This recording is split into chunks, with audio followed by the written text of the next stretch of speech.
Hello, happy Monday. I am very sleepy. Very sleepy. So we'll see how long I can go today. I did a lot of sewing yesterday and then sat outside in the freezing cold to watch the Northern Lights. So I'm a little sleepy. And it was cold, very cold. The winter weather. Even though I know it's April, but when I moved here, it snowed. It had like a blizzard. So, I'm very normalized to the winter. Am I sick of it? Yes. But man, because when the summer hits, we won't be able to see the aurora borealis. So, in my kitchen, we'll see how long I go today. I have my vanilla Coke, my beige beauty here. Did I disable shield mode? I really hope I did. But we're gonna play more of this. I have no idea where I'm at though, so I'm kind of losing steam with this game, so we'll see if I play Resolve. I might play Resolve later. I also just might play it on my own. We'll see if people actually want Resolve. But I'm losing steam. I'm getting burned out. So we gotta finish this before I, like, not get burned out. If that makes sense. So let's play. Let us start the game, shall we? Continue. We're in part 3, trial part 3, so I don't know how many trials there are. I'm surprised I played this game without much of a walkthrough, even, so kind of crazy. I'm kind of impressed with myself, but alright, let's jump into it. I just had dinner. I had Buffalo Wild Wings. I should have got a wrap. It's fine. But, I also might be sleepy because of that. Because I've eaten nothing but fast food for the last, like... for a few days, I've eaten nothing but fast food. Which is probably not good for my little brain. So. We requested to see Egbert Benedict. Because we have reasons to believe he was there the night that Mr. Windybanks was murdered. So. Gina, how are you holding up? I'm starting to feel quite warmly towards her frequent cold shoulders now. Well, I'm gonna scoot back a little bit. Maybe. Oh, sorry, baby. Almost ran her over. She would have been very upset with me. What? I do not disturb my watch. Hold on. I had to update my watch. So it... Oh my god, it's dying already.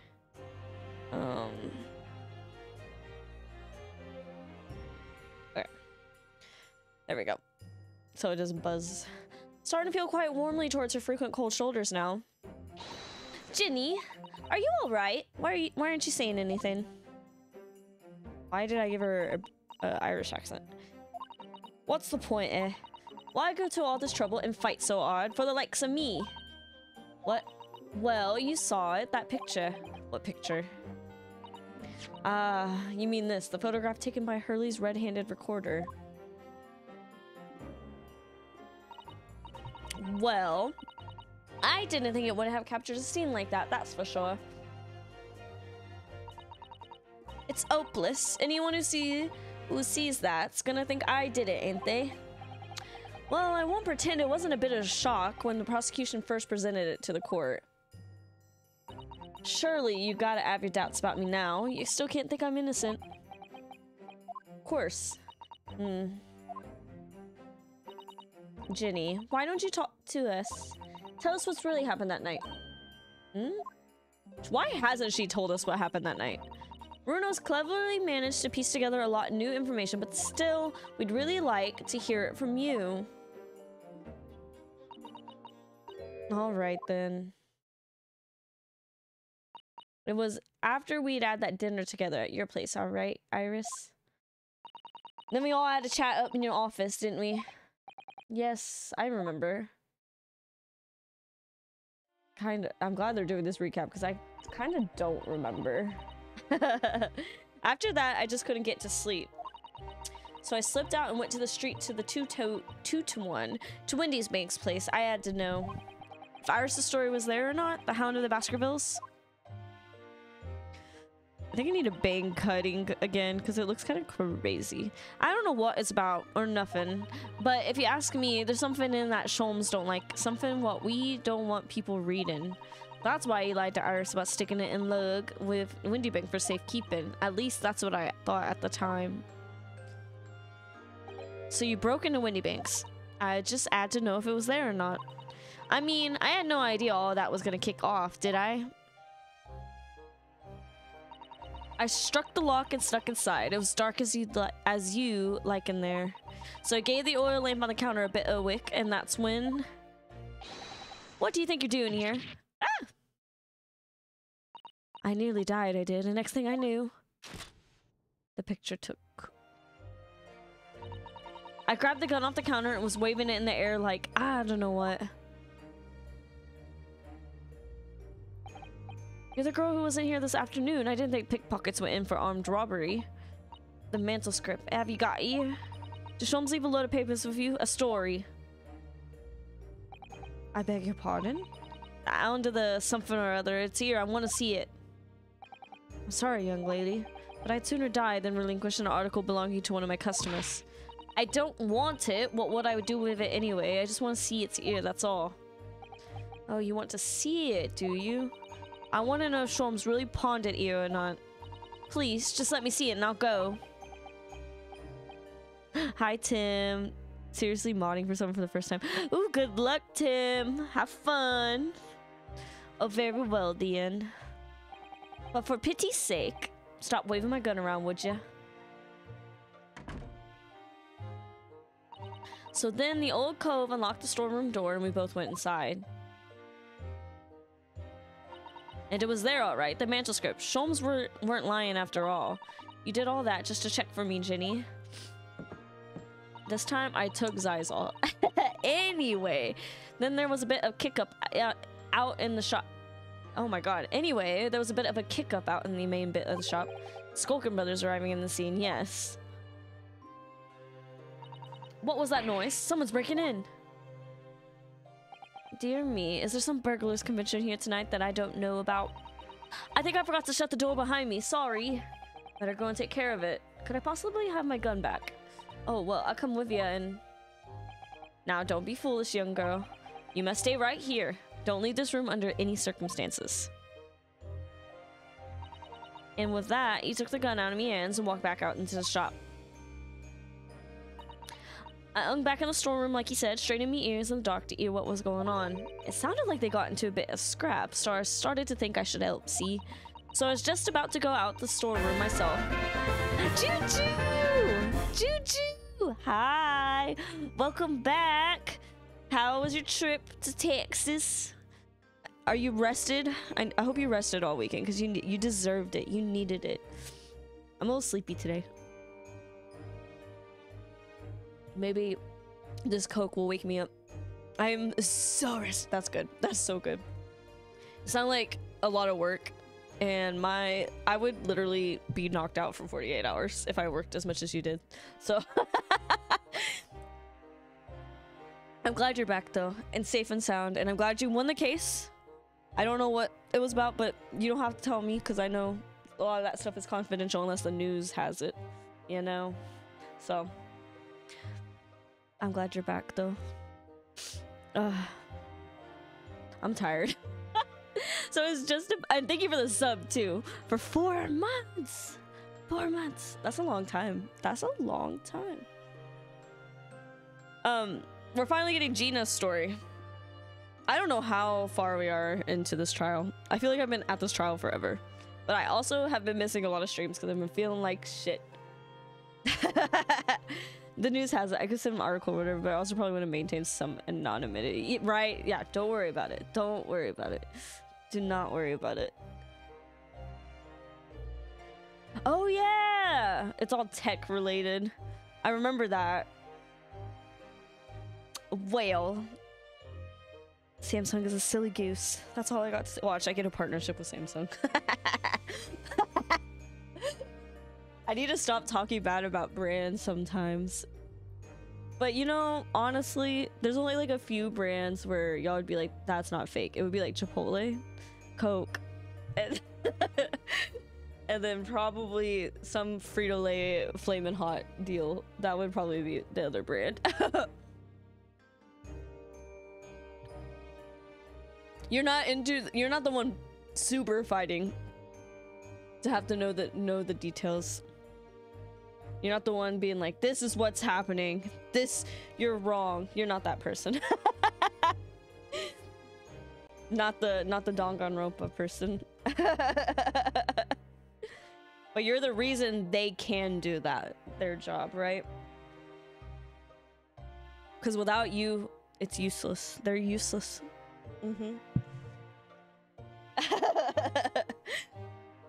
So I was about to go to the storeroom myself when... Why didn't she tell us what happened before? I feel like in real court cases, you should get the info from every point of view before going in, but I guess this isn't real life. To find the piece of evidence they need. See, they wouldn't be able to do their job if they didn't have someone that could do that. It's an important job. I'm gonna put more lip gloss on because I just feel like I need it. I have like been really dehydrated because I've just not been drinking water as much as I should be. I have water. It just sometimes when a water bottle tastes like a water bottle, I don't want to drink from it. And that's kind of what's happening to this one. And I'm like, don't know what to do about it. You have to do you're like the researcher. Man, I need a job like that where I can just look for the tea. I need a job like that. Be like, wait, I can prove that they did this. I do that in real life. I feel like I do need that kind of job. Maybe I should have stuck with law. Maybe I should have. Shoulda, coulda, woulda. I heard a couple shots go off too, I think, almost at the same time. See, I need a job like that. I need to look for the receipts. And then there he was, right on my feet, lying face down on the floor. Poor Windy Banks. I was right next to the storeroom door, so I slammed it shut and locked it. Quick as you like. Because you thought whoever shot Mr. Windybank might come for you? Yeah, so I went to grab the old Cub's gun. I figured I'd put up a fight at least. When I got a better look at him, I knew. He died immediately. I hate how realistic that hole in his body looks like. Windybank was a goner. She fainted from that. I would faint from a sight of that too, I think. I felt kind of funny in my head all of a sudden, kind of dizzy. And after that, I don't remember nothing. That must be when you passed out. If I hadn't done what I did, the old Cub might still be alive. Did you tell the police everything you just told us? Of course I did, but they didn't believe a word of it, did they? All they said was if I kept telling lies, it'd make things even worse for me. I think Iris's straight on, like, face is so funny. It is just really weird looking. I like, in any other motion, she looks fine, but in the straight ahead, where she's just, like, straight-faced, she looks so funny. Like, yeah, she looks like a little, like, a doll, like, weird. I don't know. I think it's, like, the ears. I feel like it's actually the ears. The ears are huge on her head, and her eyes are really far apart. It's like a combo. It's just like the proportions are weird, but she's a child, so maybe that's like our child proportions. I mean, they're not the same in the face technically. Definitely needs to be adjusted for sure, because I'm like, and every other like aspect of her, it looks fine. It's just the straight on one is just weird to me. It's a little strange. Just stay strong a little longer. Like that looks fine. Maybe her eyes are just like far apart though. Sometimes eyes are far apart. I kind of love when people have far apart eyes. I think it's really cute. I think I don't know if my eyes are far apart or close together. They look fine, but my eyeliner today was not cooperating. My makeup today just not cooperating. I almost like didn't do it. I should have just not, but it's fine. Runo's about to put the real culprit through the mill. And then I cut my face trying to shave my mustache. So I was like, okay, no foundation today. Cool. That coal vault was there in the afternoon. like her, maybe that's just the models, because their eyes are kind of far apart. Maybe I'm like, maybe I don't know. That Egbert Benedict, is that his name? We don't even know that.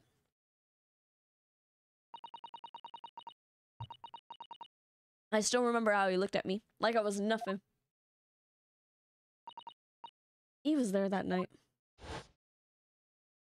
How do you know you fainted? We don't know his real name yet, but I'm convinced that he's involved somehow. I mean, we proved it with the green blood, but I do feel like Van Zieks has a point that he was like, we don't know if everyone's blood is actually different shades. I'm like, he has a point. That is very, like, right. I think he has an argument to be made there. Anyway, thank you for telling us what happened, Gina. I appreciate your honesty. My like thing keeps updating and it looks very strange. Like my activity feed, and I'm like, stop it. Keeps changing, so my eyes are drawn to it. Van Zieks is preaching against untested pseudoscience, but also baby girl, shut up. Literally. I mean, because he's got a point. But look, we're on the lead that this isn't adding up. You what? See, that looks a little better than like just straight on. That looks a little, I don't know what it is about Iris' straight on model. It's just so fucking funny. You can leave it all in Runo's capable hands now, Jenny. My hands, I don't know about that. Mr. Nar Odo. Yes. How come you trust me? I don't get it. I don't know. Me neither. I don't know. I mean, have you forgotten what happened here before? Come on, it was only 2 months ago. Me and McGilded, we told you a whole pack of lies. And you got the bog trotter off with him, even though he was a killer. Well, I could never forget that. Look, I believed him. Oh. Because I didn't open the fucking door to the caravan. I did what I thought was best at the time. But in the pain of that error of judgment doesn't get any easier to bear. Still, don't forget that I also made you a promise. I told you that I'd be on your side to the bitter end, no matter what. But what if I'm lying? You could be working to get another killer off the hook for all you know. Eh, it's fine. I was once in your position, Gina. I was the accused. You were? Before I left Japan, I was accused of murder. And strange as it might sound, the circumstances of the crime were pretty damning. I was sure that no one would believe it wasn't me who'd done it. Oh, Runo. But there was one person who stood up for me. That was my boyfriend. My best friend. Boyfriend. There's the straight on face again.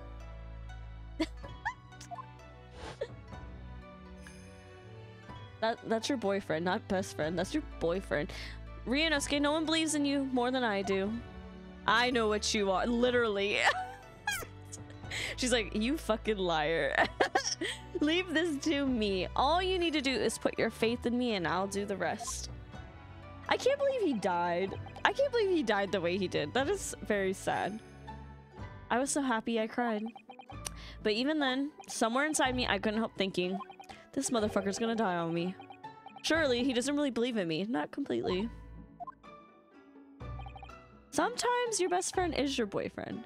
You're so right, Tim. That is so right. But whoa. Sometimes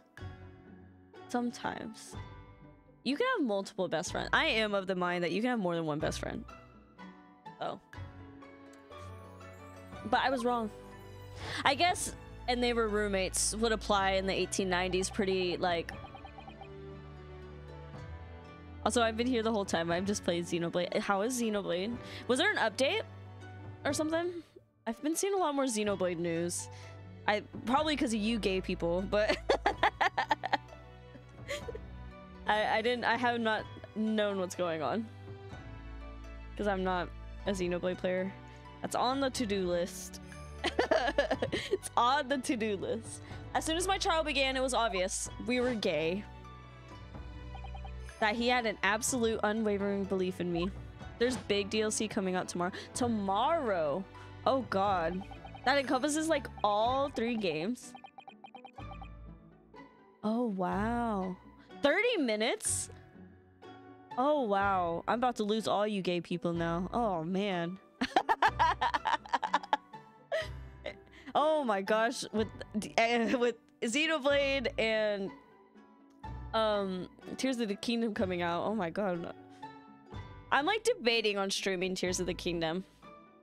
I think it might be like a Pokemon situation where I play it on and off stream. So I'm not really gonna focus on story. I'm not gonna lie. Exploration's more fun to me with those games. Like, I loved exploring in Breath of the Wild. I love exploring in Genshin. So maybe I do a little exploring on stream and stuff. You know. Greetings from the dish sink of Dominoes. Hello, dish sink of Dominoes. Hi, Will Bestie. How are you? And Dokapon. Dokapon comes out too. I don't have any money. I have been on the hunt for the perfect bra. Because it's about to be summertime. And, you know, I mean, I could not have to wear a bra. But my titty, I have big old bitties, so I have to wear one. I don't have to, but it makes me feel better about myself. But I've been on the hunt, and I had to return, and I have like no money basically, because it's been a hunt. It has been a hunt. So I don't know if I can afford more than one game this month. And also, I've been looking at a new phone because I saw the Northern Lights last night, and as I was seeing people's photos taken with their phone, and I was like, I need a new phone. So, oh my god, I want to watch y'all play Dokapon, so y'all better like stream it one day. Why does no one clean dishes right at their job? I've never worked at a restaurant, but my sister complains about shit like that too, so.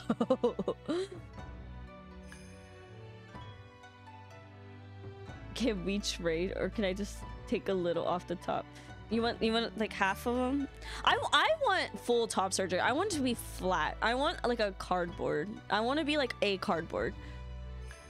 I'm even like I kind of like the idea of a top surgery without nipples too. But I've been dancing around with that idea. I don't know for sure, but that top surgery is very expensive, and I think I can get insurance to cover it, but it's gonna be like a multiple year thing. So I just got a big boy job. I start Armberg. Woo! Woo! Woo! That's exciting, Tim. That's exciting. When like, is it the one you're telling us about? I think so. It probably isn't, because I started the whole process for this one. Like, that's a long time to get a job. Oh my gosh. I hope it's a really good job. Do every a discount if it takes your base. We'll probably have to be compatible with your blood type. I'm O. You're O negative? That's insane. I'm A positive. Do y'all know y'all's blood types? I only know because I was dying and I needed blood transfusions. I needed 4 blood transfusions. So donate blood, because people need that stuff. If you can donate blood, do donate blood, because people do need that. I am one of those people that did need blood, so. A different interview earlier than that. I remember that one too. My grandmother and my mother have both changed blood types. You can change blood types? What?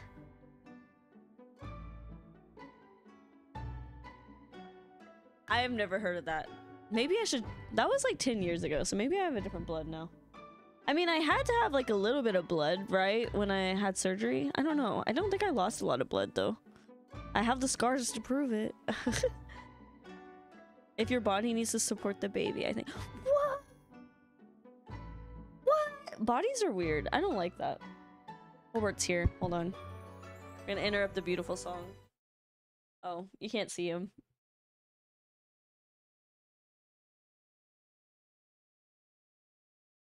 There he is.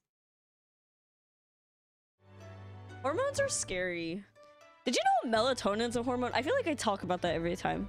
So like, if you take birth control, which I do because I need it or my period will kill me, which is also an argument why bodily autonomy and these pro-life debates are awful. Anti-abortion debates are awful. Because you still should have a choice, but also banning medication like that literally harms people too, more than just pregnancy. Anyways, if you take birth control, it can actually mess up your melatonin levels in your brain. I'm like, so that's why melatonin is a weird little thing for me. You didn't sleep great? I was wondering why you were up. I feel like everyone was up. I was like surprised. And in the Discord, when I was like, wow, the Northern Lights. I was surprised a lot of people were awake. The Northern Lights were so cool though. I was literally crying. I like looked at the sky and I started tearing up. I was like, this is so cool. It is different than I thought. Cause like, you know, like you see pictures and like greens and pinks and stuff. And then it's not that. I bet it's like that in like Norway and shit like that though. You know, like the middle of fucking nowhere countries kind of thing. But it looked like, you know what like a thunderstorm kind of looks like when lightnings are like, it doesn't like lightning doesn't come down but it like dances in the clouds. It's kind of what it looked like at first. But like obviously the sky was clear. I could see the dippers and stuff. I could see the North Star. And it looked like that and I was like, is that the Northern Lights? And then it started getting a little brighter and I was like, because sometimes your eyes like in the dark, this is why I don't like going outside in the dark without flashlights and stuff, but you got to do it for see the lights. Your eyes start to do weird colors and stuff, like, or like, I don't know, mine specifically like does these like fuzzy things and I don't think my eyes are normal, but I thought that's what it was at first, and then it looked like little bands of white light happening and it was really cool. It was so cool. I decided to sleep because I was watching Moulin Rouge. Oh, I fucking love Moulin Rouge. You went to bed at 6:30? Oh my gosh. You're sleepy. You're sleepy. And now you gotta play Xenoblade all night.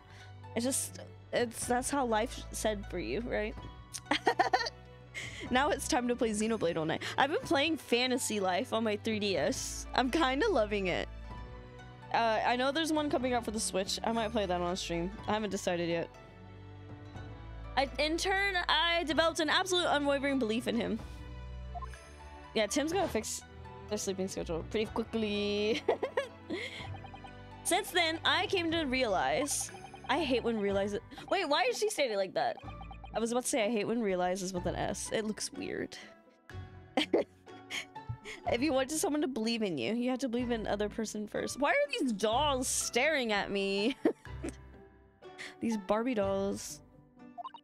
What are you saying? I don't know what I'm saying. I went on a tangent like I do. I want a fidget toy. Hold on. Okay.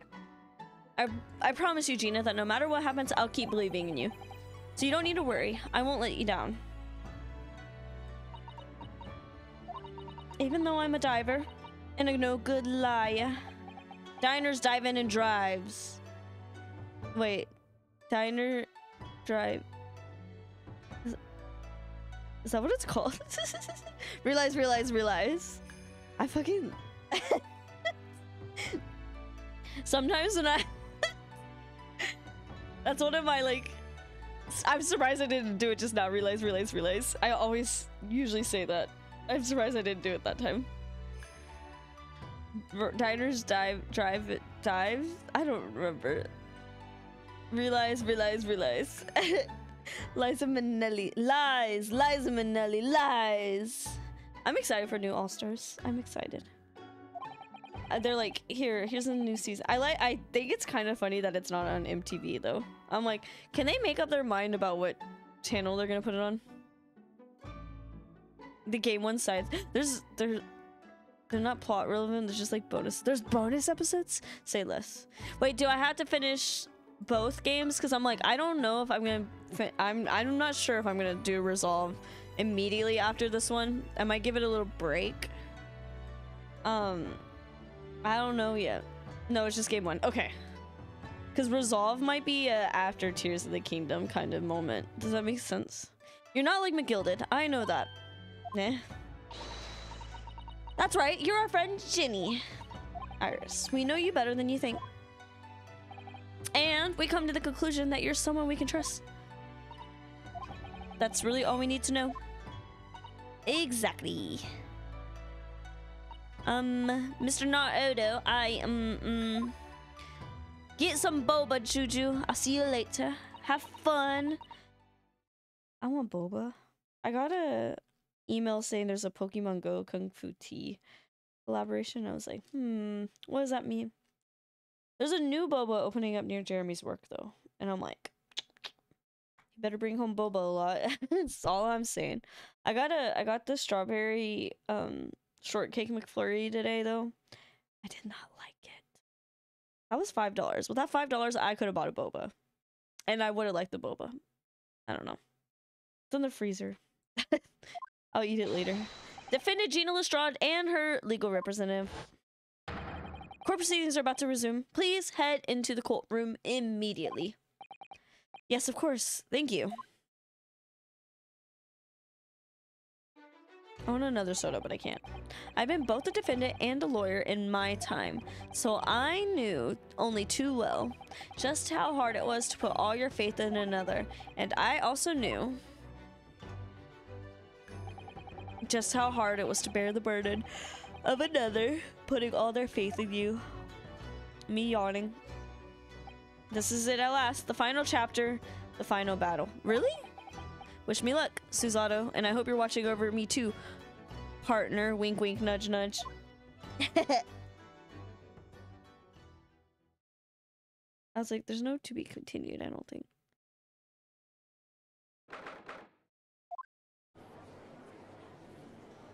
Alright. I hereby call this court to order as we resume the trial of Miss Gina Lestrade. Lord Van Zeeks, have you successfully subpoenaed the witness? Subpoena is a fucking weird word. The subpoena was delivered to the communication station where the man works, my lord. However, the heavy rain has delayed the arrival of his carriage, it would seem. I see. Let us turn our attention to Inspector Gregson's precis of the case heard by the court this morning. The glaring omission of the third bullet in your report is a serious blunder, Inspector. Yeah, I can only apologize, my lord. And although the defense's chemical analysis of the blood at the scene makes for a compelling argument, I cannot permit such untried methods to be used as evidence. It's a big mistake to cross Hurley and me, a very big mistake. Shut up, whoa, bestie. My lord, the subpoena witness has just arrived in the building. Thank you. Show him to the stand without delay. Mr. Edgar Benedict. I didn't expect to be crossing paths with him again so soon, and certainly not like this. I'm gonna drink some water before this happens.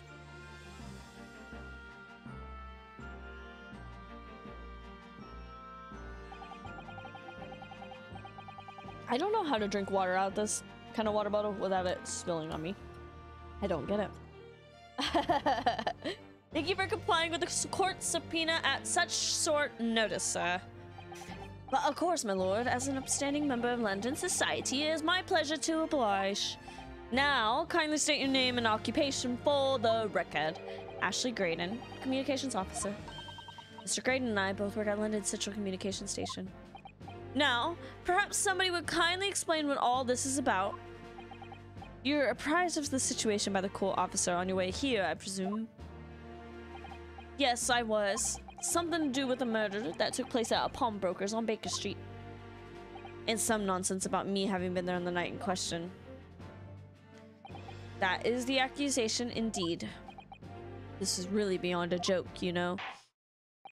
Very well, without further delay, the court will hear your testimony now, Mr. Graydon. You will respond to the accusation made against you under oath. Oh, he's dancing. Gladly, my lord, gladly. His eyes are green. Oh, and I mean, 5 seconds ago, they were all green. The accusation. Naturally, I have occasion to make use of pawnbroking services from time to time. But are you seriously suggesting I colluded with these thugs to break into the place on the night of the murder? I have no intention of admitting to such an outrageous accusation, even if certain parties here present claim that my blood was found at the scene. Some scaramouche Oh, I know that guy. Detective's homebrewed tincture can hardly be taken as serious evidence. Can it? So, you deny the accusation completely, do you? I must say I'm dismayed. The highest court in the land to be swayed by this self-professed detective's toy was the will of the jury, and our great British justice system demands that the jury's will is upheld. Then it would seem we have the misfortune of a most inept assembly of jurors today. By golly, how long am I expected to be detained here? If following the defense's cross-examination, your involvement in this matter has not been established, you will be free to leave immediately. Good. Then I shall be away in time for afternoon tea. Some small consolation at least. Let us not hold up Mr. Graydon any longer than necessary, counsel. Proceed with the cross-examination. So we meet again, Mr. Egbert Benedict. Or is it Mr. Graydon? My apologies. You are... Ryunosuke Naruhodo, defense lawyer. We have met. If you say so, Ashley Graydon, enchanté. So, sour. No hat. I trust we can conclude this quickly. I'm not holding your flashy hat, though. No, sir. I'm kind of glad he took off the hat. He looked a little silly with it on. Okay, naturally I have occasion to make use of pawnbroking. Hold it! Yes, we even met in the very pawnbrokery where the crime took place on the afternoon of the day in question. Though, of course, you introduced yourself by a different name at the time. It was Mr. Egbert Benedict, I believe. The witness is here to testify about the events that took place at night. He's under no obligation to answer such unrelated questions. Can't be serious. Thank you, because I certainly do not feel inclined to answer such an inappropriate question. So he's gonna be evasive, is he? In an effort not to give anything away. This could be tricky. I like how the little man is just looking at him. That is very silly. I kind of I want to redraw that. Oh wait, go back. Okay, I'm gonna press that. I don't know what I'm pressing. Have you seen these two men before? This pair? No. No, I don't associate with criminals. Said by a man who introduced himself as Egbert Benedict.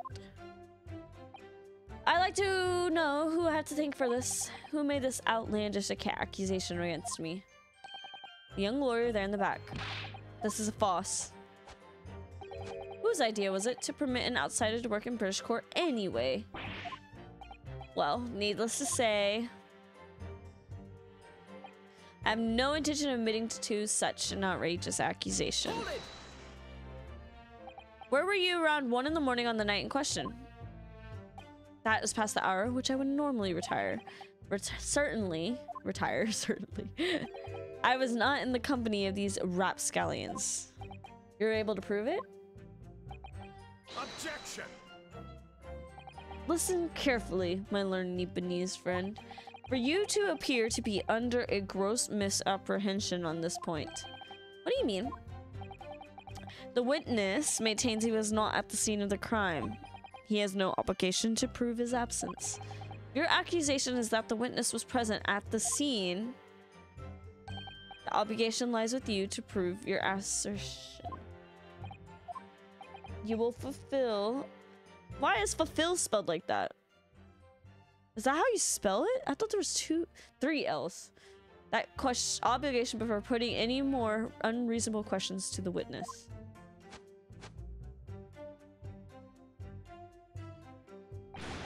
A silent victory wiggle. Thanks. Even if certain parties here present claim that my blood was found at the scene, some skirmish. Okay. Okay, he's moving. I know that doesn't really matter. He's... Okay. Hold it! We're just gonna press everything because I'm not sure. Blood was found at the scene of the crime. There's no question of that. Oops. But I'm not the only human to have blood running through my veins, am I? How can you be sure that blood is mine? It could be the blood of one of these two miscreants. Every individual blood is slightly different composition, it seems. Mr. Sholmes' chemical is able to differentiate different blood samples. Spare me the science lesson. Who is this Sholmes character anyway? Oh, I assumed all Lungers would know the name. He's, well, a renowned detective. So even you are unable to bring yourself to say great detective. A great detective, you say? We're in the realm of fairy tales. What's he got to say? What you got to say? Excuse me. What you got to say? Do you have something to say about that, Mr. Skulkin? What, me? No, the other one. Right, I've had it up here with this. How many times have I got to tell you? Yes, I know, you're not big bro sulky. Mr. Nash. God blimey, Governor. You what? Is it not the case that when Mr. Graydon just spoke, a thought that went through your mind? Would you care to share what that thought was? Me? Me thoughts? I didn't have none of them. It must have been him. What? You what? Mr. Nash Skulkin, answer the question, please. What went through your mind when Mr. Graydon just spoke? Nothing, honest, Gov. I was just thinking. If he waves his arm around like that much more, it'll open the wound again. That's all. What wound? Where he took the bullet, of course. It was only 2 days ago. It ain't gonna be healed up yet. So it was, well, you know, I was worrying for him and... Oh. He really just gave that away. He really did just give that away. Mr. Graydon, did you hear that? What? Your comrade is worried about you, it seems. On account of your injured arm. My lord. Yes, Mr. Graydon.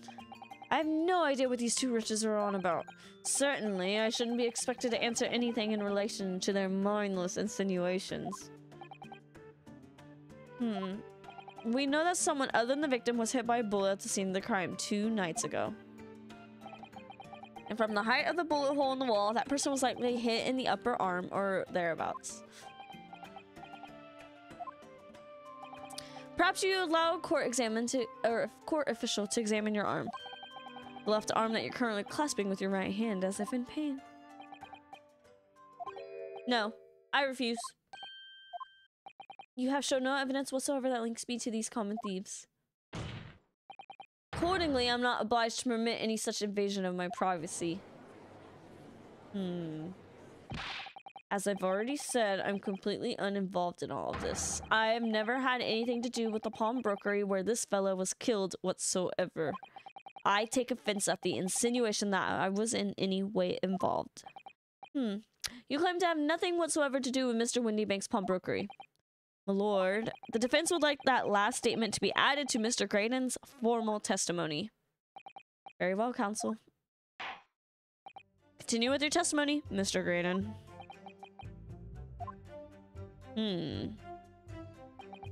Mr. Nash is a little silly guy. Okay. Bottom line is I've never had anything with the pawnbroker where the man... I think we have some obvious evidence for that.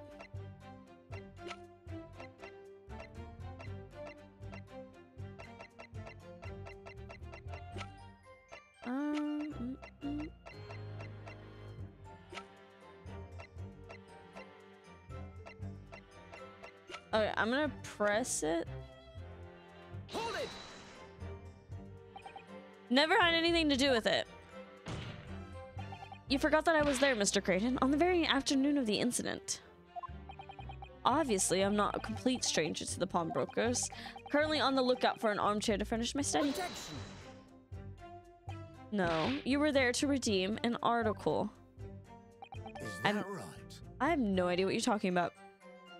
Mr. Gregson has something to say about that. Do you have something to add, Mr. Gregson? Come again, Sunshine? You were there too, in fact, weren't you, Inspector, that afternoon? Well, yes. I do remember meeting yourself in the pawnbrokers that afternoon. You, your young Japanese assistant, and the accused were all present, as I recall. And at that time, this witness, Mr. Graydon, was trying to acquire a particular article. Well, now, I'm afraid I don't remember too clearly. Sure. I'm not gonna lie and pretend I remember something that I don't. What's going on here? Grexy showed us a picture before, didn't he? You know, from the cameras that Hurley installed? Yes, of course. Indeed, and the gentleman picture bears a striking resemblance to the witness, I must say. Why isn't that picture in my evidence? Exactly, which proves that Mr. Graydon was in the shop on the afternoon in question. At no point have I denied that fact. I guess he hasn't. I merely entered the shop to peruse the articles on sale and have a word with the broker. Nothing more.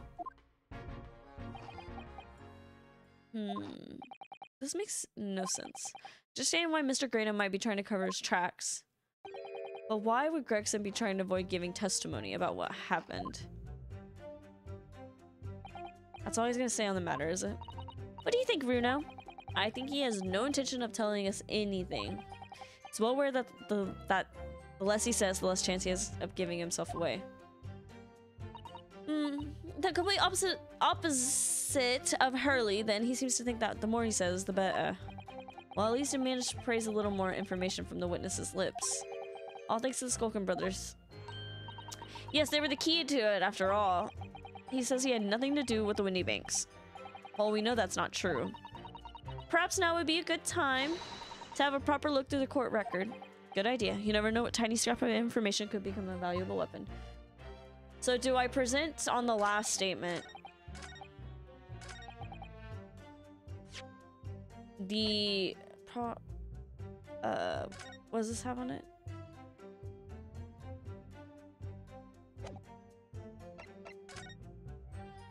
Whose blood is this? Mr. Mason's, right?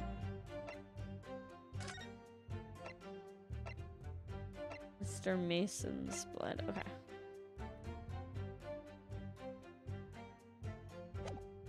Let me see here.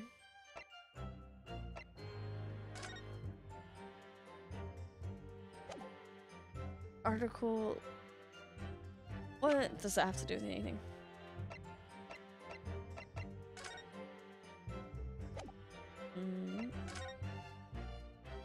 Things are different. Okay, we're gonna present this.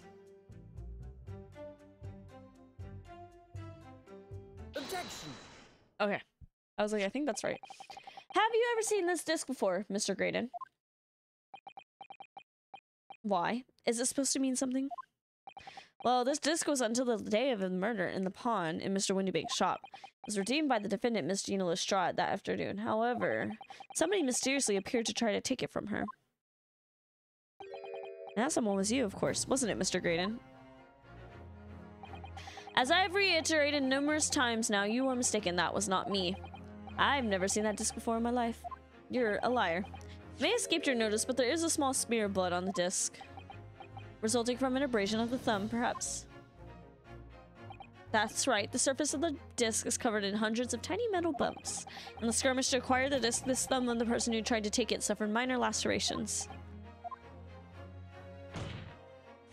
So, while the disc bears the remnants of that skirmish in the form of this smear of blood, the thumb of the person in question must bear the remnants also in the form of a scratch. Indeed, it must. Mr. Graydon? You refuse to allow a court officer to examine your arm. Are you now going to refuse to allow us to examine your thumb? Because I have no doubt that it bears a small scratch consistent with the smear of blood on this disc. Well, well. It would seem I underestimated you. What is the meaning of this? So, you admit it now. You admit you have a scratch on your thumb from when you attempted to take the disc from the defendant.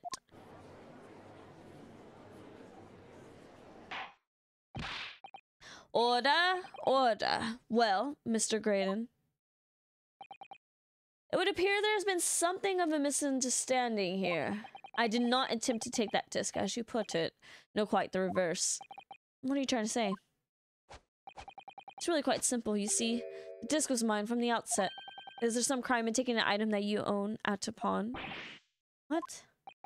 It would seem, Mr. Graydon, that this piece of evidence, my learned friend, has established a link between yourself and the incident. Accordingly, you will tell the court everything you know about this disc now. As you wish. Though I'm quite sure it has nothing whatsoever to do with the pawnbroker's murder. Are we sure?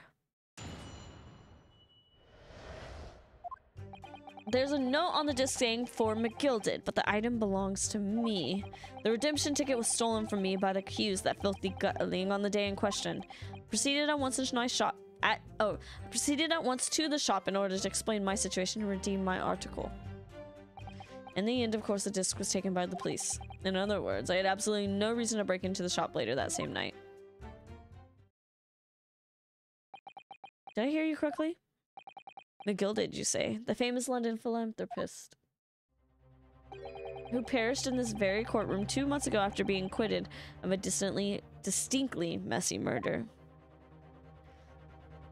Yes, my lord, the one and the same. Good lord, Mr. Graydon, are you saying that Mr. McGilded and yourself were acquainted? Yes, that's correct.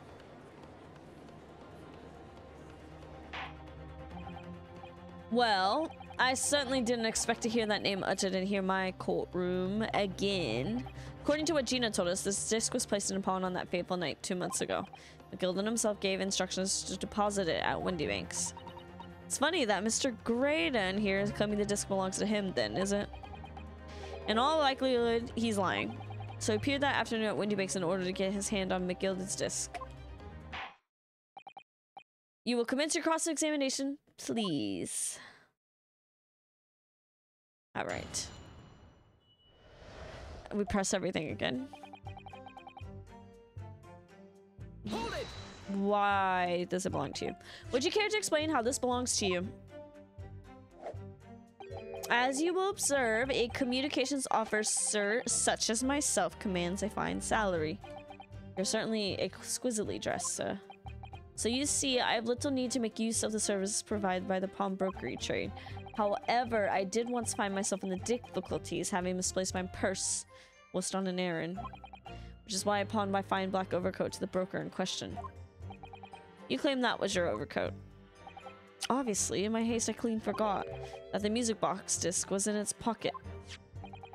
And yet, there is a note on it that reads, for McGilded. I'm a collector of rare and unusual music box music. I first met Mr. McGilded at a gentleman's club in the city. I was interested to discover that he shared my penchant in that area. So the disc in question, it is a pre-production sample. Promise to let Mr. McGilded hear it.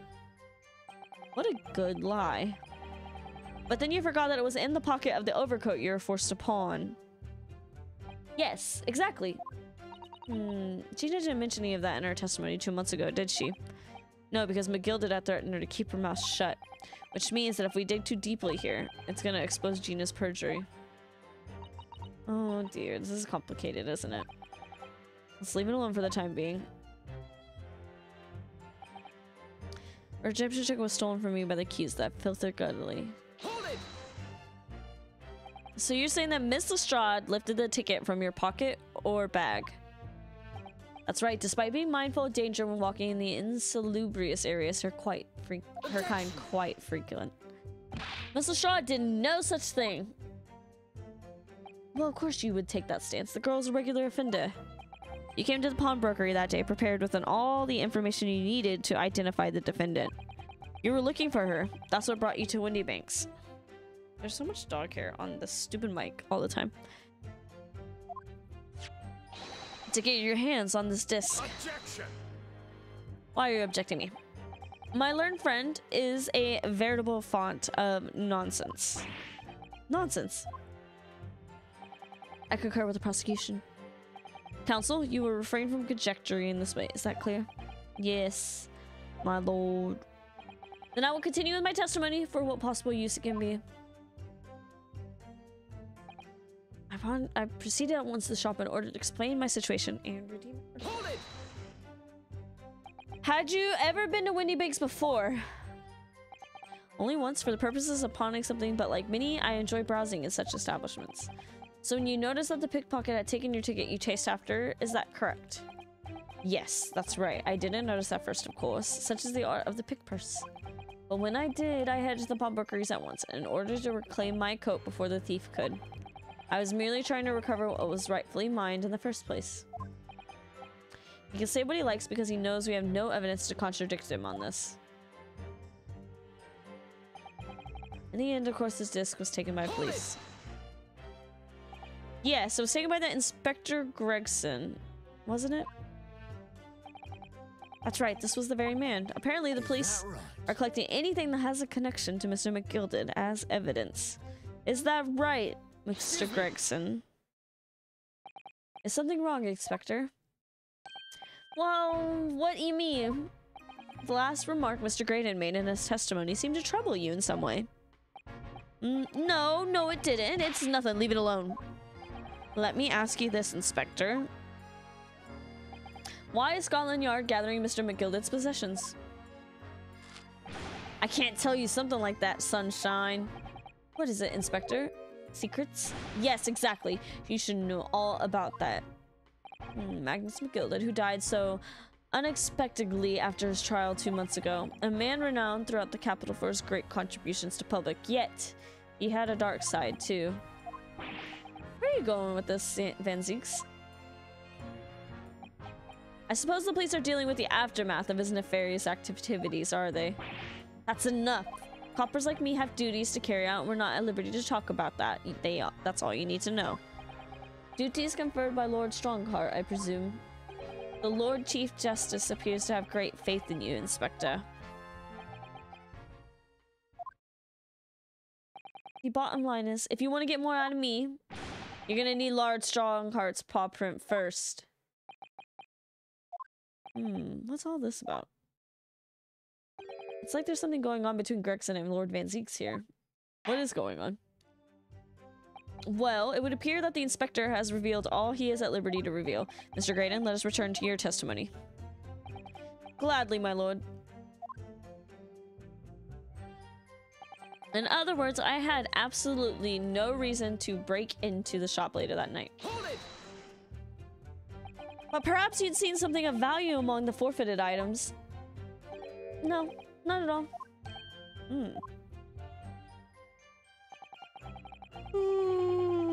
A valuer who was brought in by police to assess everything in the shop. Without exception, every article on the shelves was common or garden bric-a-brac. In that case, it's clear. Also, to Juju's point earlier, I didn't do the side stories until after it was done. Do you think I could do them before I do the second game, or should I wait to do them? I don't know when I'll play the second game. I want to play it on stream. I just don't... I feel like we need a break from Ace Attorney on stream. Maybe. Because it's leaning towards 20 VOD episodes, which is kind of insane.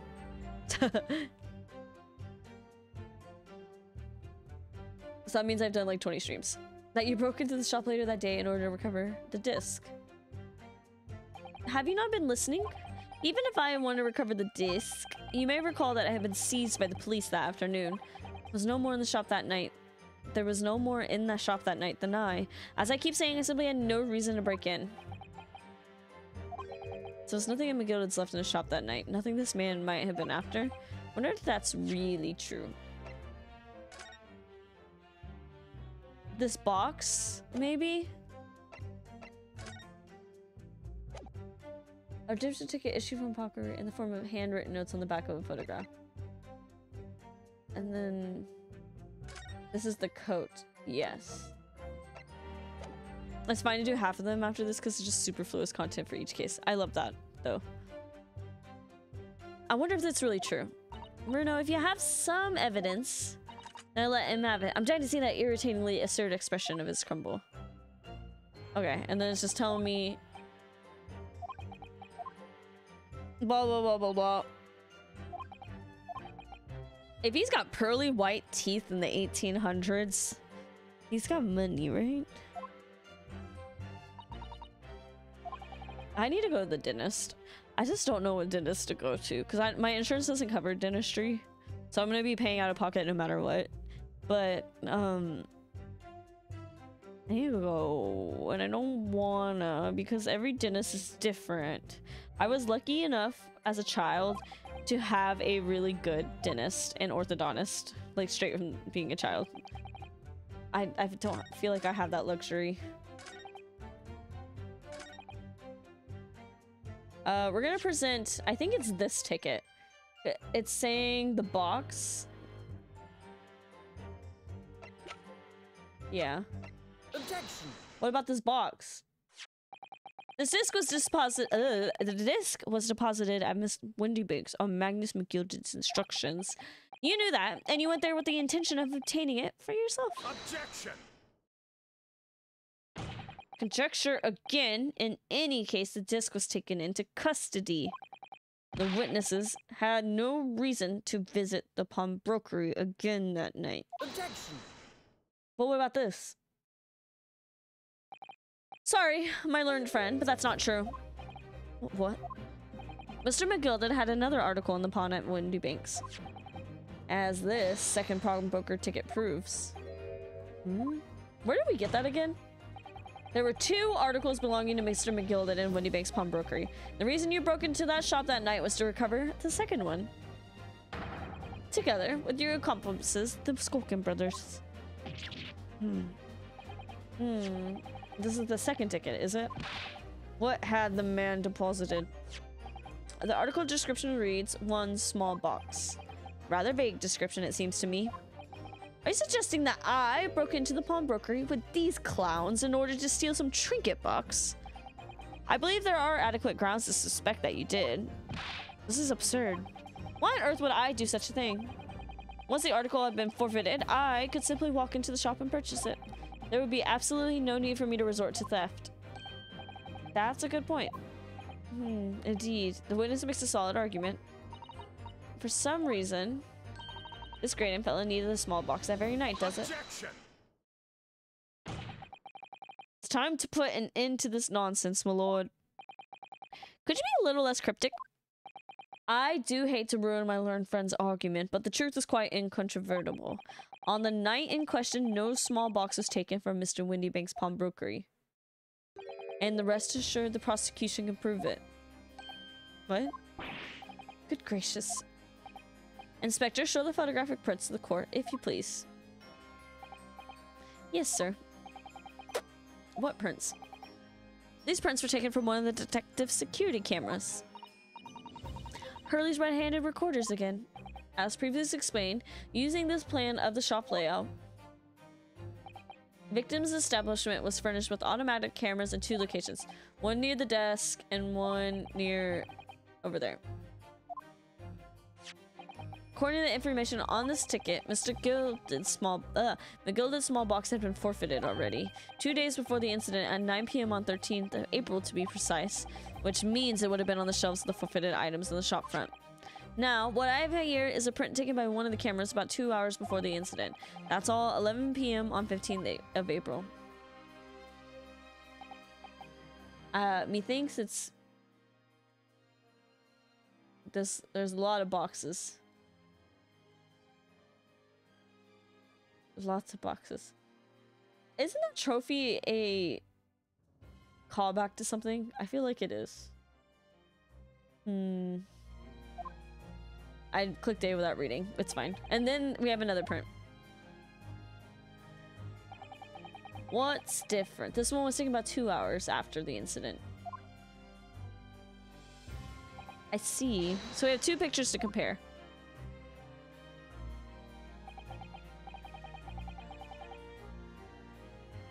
I'm looking. I'm looking. I'm looking.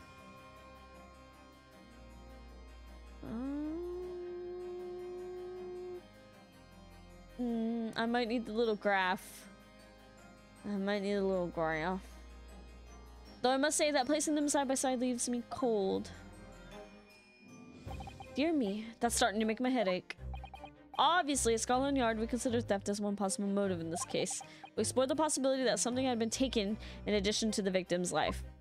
So your men have already compared these 2 prints thoroughly, Inspector? Yes. If anything, the statues call forward. Very true, very true. How are you, Icy Cream? Hi, long time no see. How are you? We counted every single item in each of these 2 photographic prints. And then the yard's conclusion is that exactly the same number are present in both. I'm liking it a lot. I like this game. I've played the original trilogy and the bonus cases. And then oh, there's a bug bite on me. What? What? Fun. And then I'm playing Apollo Justice on my own, but I haven't really had time to play because I've been playing other games. But I am playing Apollo Justice on my own. So I guess technically this is my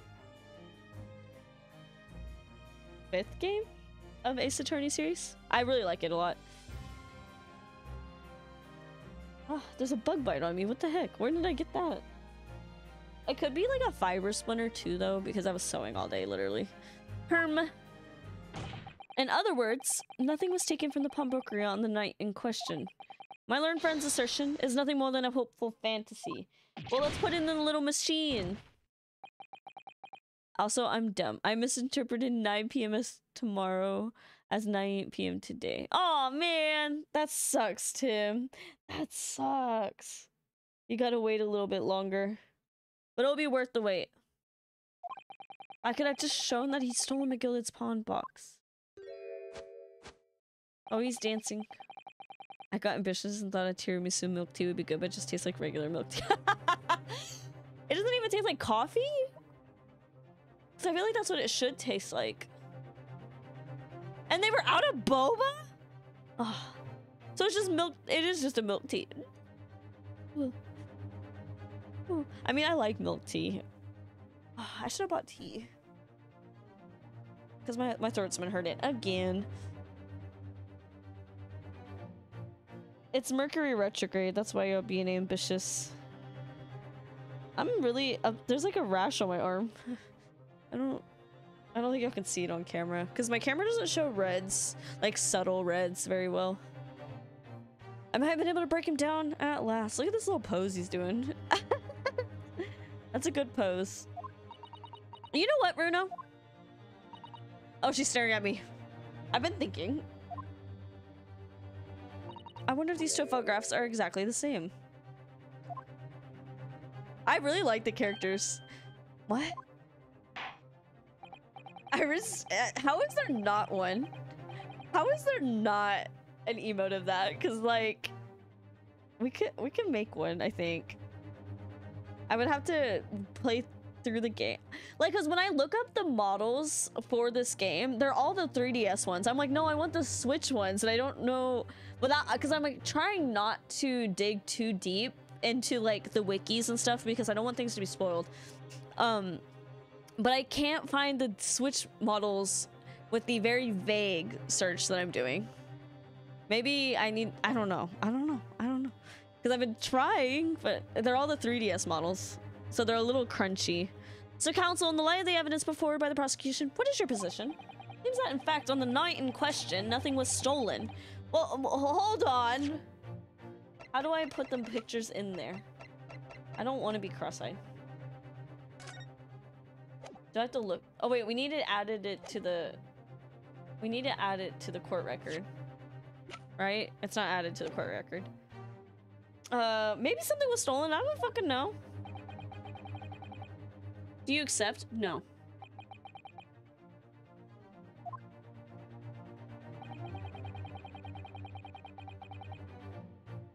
Oh.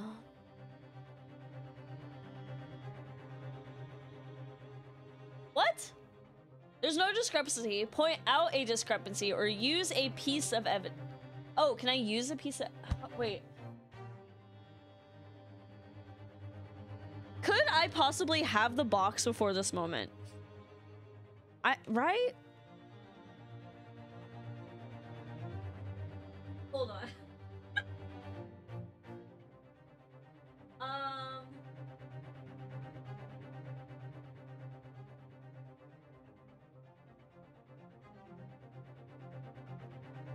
Do I have to do the crossed eye method?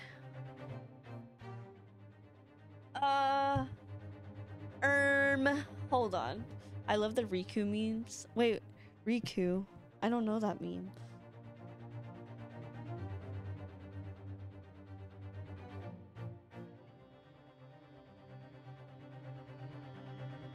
When you really wish you were using the modern technology of the 3DS.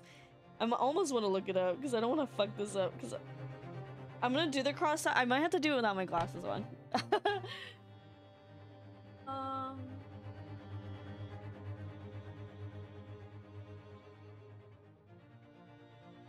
I can tell you.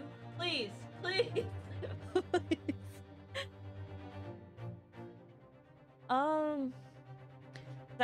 I wish I could zoom into 2 places at once. Bottom row. Okay.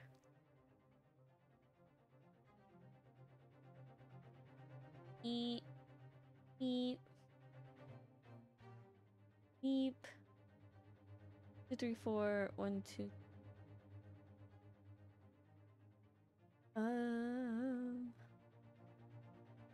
3 books. 5 books. Little green box.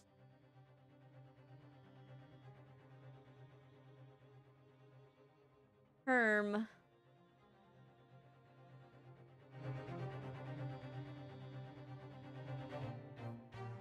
See, this is, I'm like, I would literally, it would be able to tell if I could overlap them.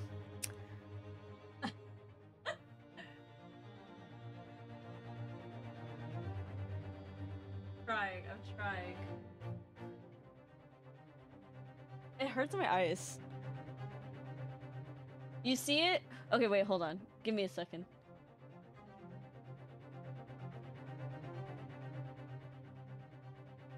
Give me a second. The box changed. Oh my god, it's this box. It's this box that changed. Yeah, I see it. I see it. That is funny because I was like, it's a me. I was like, that's the box that they meant, right? Earlier I called it, didn't I? Okay. Return to question. Point out discrepancy. I was like, that would be the box that was McGilded's. I called it. I might have to go with some hydrocortisone on this rash. I wasn't sure at first, but there is a clear discrepancy between these 2 prints. What? That I tried the cross-eyed method and that didn't work. I feel like Iris lied to me. But I also have really bad vision. Very different vision in my eyes. So one has an astigmatism, one doesn't. One can't see very far, and the other one can see a little further. You must identify the location in question for the court counsel. And then one of my eyes overtakes the other, so it's like I have like no depth perception either. Okay, I see it. Okay, before I fuck this up, is it this? It's this box. Indicate, there it is. Take that! So if I clicked use a piece of evidence, I could use the stereoscope or no? But we got it. These 2 prints are almost identical. However, there is one minor discrepancy. What? Oh, okay. Oops. When you view, oh, look, it's gonna do it for me. Thank you. That don't make no sense to me. That made no sense to me. When you view the 2 pictures stereoscopically. Well, I didn't do that. I mean, that just looks like a McGilded box. A single area stands out. This small box.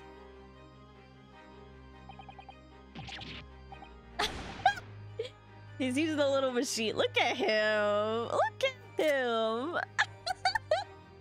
He's using that little machine. Let me wait. Unbelievable. It looks so silly. He's so cute. Oh my god, he's cross-eyed. By Jove, you're right. How extraordinary. They should have let me see Van Zeek's cross-eyed. I just needed to know. I just need to know. What this tells what this tells us is very simple. Mr. McGilden's small box was indeed not stolen from Mr. Windybanks on the night in question. Well, maybe I should bring it into the world. However, I tried to draw today, actually, but it's not working out for me today. There can be no doubt that somebody picked up this particular box and then returned it to its place on the shelves. Are you suggesting that the small box originally deposited by Mr. McGill did, in fact... Excuse me. Yes, the very same small box I just identified in those photographic prints. Objection! Mindless guesswork. What if it was... So a box was moved on the shelf. Nothing was stolen. Which means, quite simply, nothing has changed. That may be true, but... Alright, McGilden's box wasn't stolen. Doesn't... it was moved... Oh wait, but doesn't the fact that it was moved like that change things? It changes... Yeah, somebody stole what's inside, right?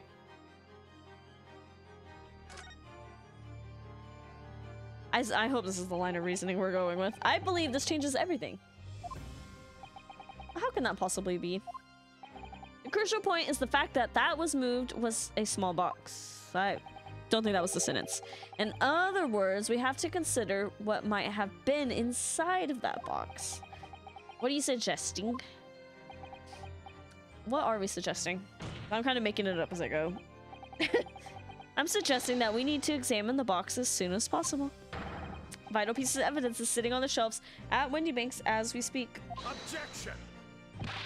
That won't be necessary. Some little box belonging to a man who died 2 months ago can't possibly be relevant to this trial. I mean, it can be. A court does not uphold your objection, Lord Van Zeek's bailiff. Go to Windybanks right now. Get the box.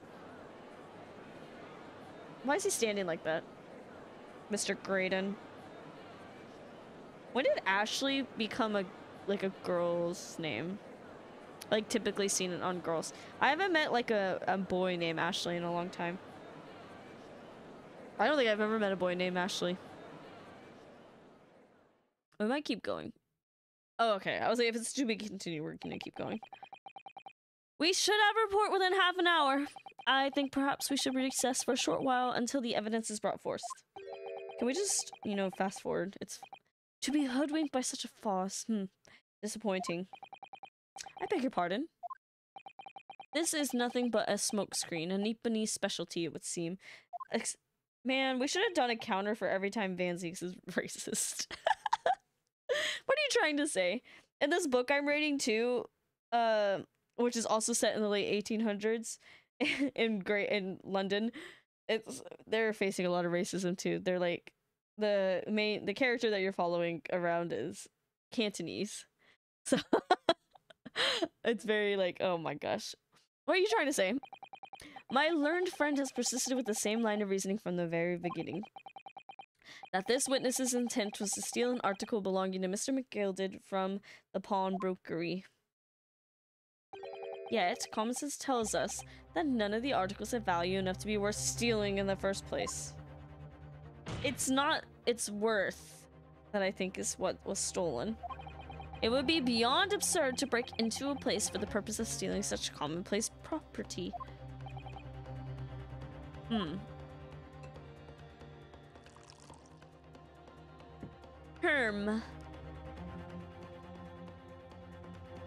If your lordship recalls, Mr. McGilded perished 2 months ago, immediately after the conclusion of his trial. A trial in which he was found not guilty. Trial in which it was established he was the upstanding member of society his reputation implied, in fact. So I propose a toast to my learned friend in his most insightful defense. The article this upstanding member of society pawned were entirely ordinary. A black overcoat that just happened to have a music box disc in one of its pockets and a small box. I assure you, I wouldn't accept even if the man tried to make a gift of such things to me. Huh. I like how the little Skulkin brother stands. He stands like a funny little guy. It was not of his gold or jewels, though. Goodness knows Mr. McGill is rich enough. But you can't deposit cash in a pawnbroker. I'm quite certain of that. Prosecution's argument is undeniably compelling. It's incumbent, is that how you pronounce the word? On the defense how to bolster its argument. Oh, he threw it. To explain what possible significance these commonplace articles pawned by this fine citizen could have. Well, counsel, is your argument in fact demonstrable? Are you able to show proof that the disc or the box are in any tangible way related to this case? Well... Am I? What's the matter, Bruno? We know that very related, don't we? They're both vital pieces of evidence. Yes, of course. You and I both know that. We know McGilda's true character. We know the disc is significant, even if we don't know why. Oh god, she's staring at me. But if we explain all that to the court at this point, we have to acknowledge that Mr. McGilda's acquittal 2 months ago was a mistake. That the defense's argument was flawed based on false information. Oh no! And that would mean, admittingly, that Gina committed perjury. What, do you just die if you commit perjury? I don't understand. But Ginny, could it be that Van Zeeks knows? Is that why he's doing this now? Because he anticipated everything? I believe that. Maybe. This could be a great opportunity for us. What? Oh, excuse me. What do you mean? Well, what is it that you always say, Bruno? Sooner or later, the truth comes out. Every time. I guess I do say that. Alright, the exact significance of the things that McGilda deposited with Mr. Winnybake. Right, it's a crime. I guess it would be on your permanent record. It's something that only Gina can explain to the court. I guess you would be known as a liar forever and ever. If I put her on the stand to testify about that, it could critically damage our chance of winning this case. Reputation in tatters. I guess that's pretty bad. What is the... What? What did I just read? Alright. The significance of the things that McGilda deposited with Mr. Winnybake is something that only Gina can explain. But I've put her on the stand to testify. It could critically damage our chances of winning this case.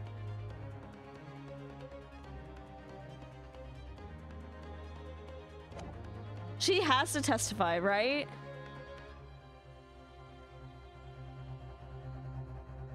Right?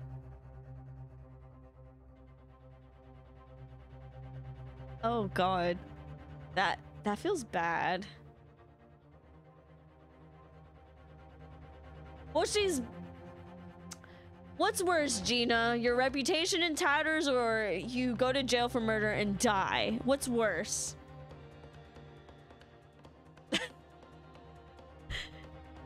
She's got to testify, right? She's got to testify. Don't threaten your client. I'll turn her over I want. All right, Gina, you got to testify, dude. My lord, the defense would like to make a proposal. What proposal, counsel? While the court awaits the arrival, testify. While the court awaits the arrival of Mr. McGilda, small box, I would like to call the defendant, Miss Gina Lestrade, to the witness stand. Defendant? To what end? It's to do with the various articles deposited at Mr. Windybank's by Mr. McGilda, my lord. Miss Lestrade has information relating to them. I believe it would be beneficial for the court to hear what she has to say. It will prove the significance of the articles in question once and for all. Well, things are becoming interesting. I presume you consider the implications of the testimony you're proposing. Is it actually different if you don't let Gina testify? Or will they make you make Gina testify? In particular, the impact it will have on the accused standing is indeed your own. I have.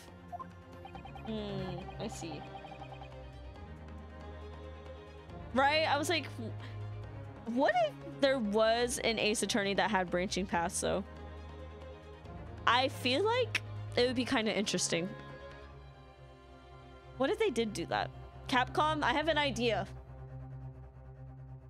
Lord Van Zeeks, would you care to explain that last remark? Or it's just like an instant loss, maybe. The prosecution accepts the defense's proposal.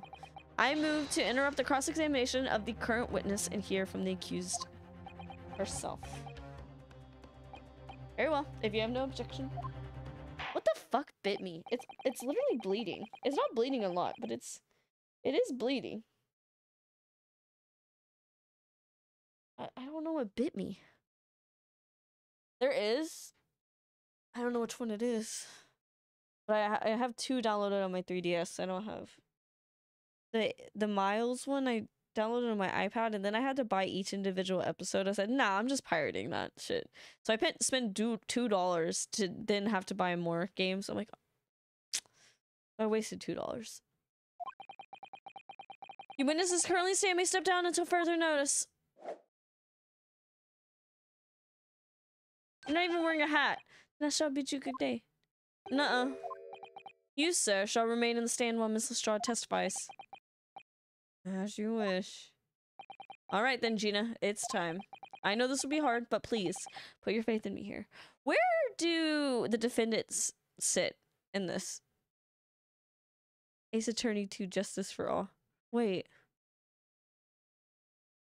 Wait a second. I see.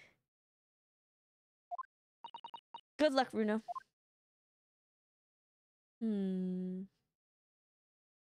Why are they there?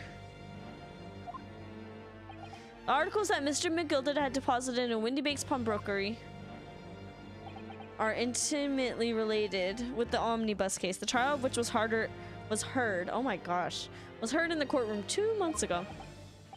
And I remember this young lady being brought before me in that trial as well. That's right, my lord. Her testimony helped to establish the innocence of the defendant, Mr. McGilded. The omnibus case was intriguing, to say the least. And now, here we are all again, the same players in that trial facing each other once more. A twist of fate, perhaps, my Newponese friend. Allow me to recap the events of 2 months ago. An old brickmaker was stabbed to death in an omnibus running along London's winter streets. Oh, yep. Apart from the victim, there was only one other person in the carriage, Mr. McGilded. Naturally, he was the prime suspect for the murder. But, as the trial progressed, another possibility emerged. That the murder in fact took place above the defendant's head, on the roof deck, with the body then being dropped to the skylight into the carriage below. It was Miss Lestrade whose testimony brought that possibility to light. At the time of the incident, Miss Lestrade was concealed under a seat in the carriage, hoping to pick the pockets of unsuspecting passengers. Then immediately after the trial, having been acquitted of the murder, Mr. McGilded died in this very courtroom in the most extraordinary circumstances. A mystery that remains unsolved even now, 2 months on, as indeed does the omnibus murder itself. Be that as it may, I recall neither the disc nor the small box being mentioned in the court of those proceedings. Miss Lestrade?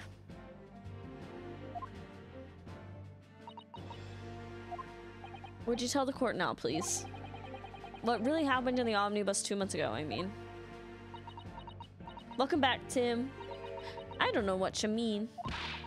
Already said of all of what I know. And what about everything you told us yesterday from inside your prison cell? Please, Miss Lestrade, this is extremely important. How was you big boy modding? How was that? But. Remember, little girl, it transpires that you willfully withheld information in the trial 2 months ago. The Home Office will seek to prosecute you for perjury. Nobody asked! I don't know. It's still probably perjury. I messed up a little at the beginning, but I think I did a decent job. That's good, Tim. I mess up all the time, and I should know how to be a mod because I stream. I should know all the commands. I don't know them all.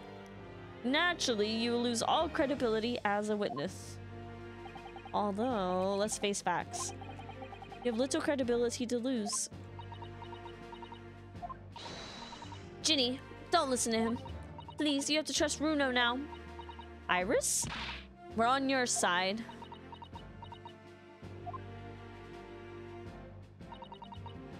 Alright then, I'll talk.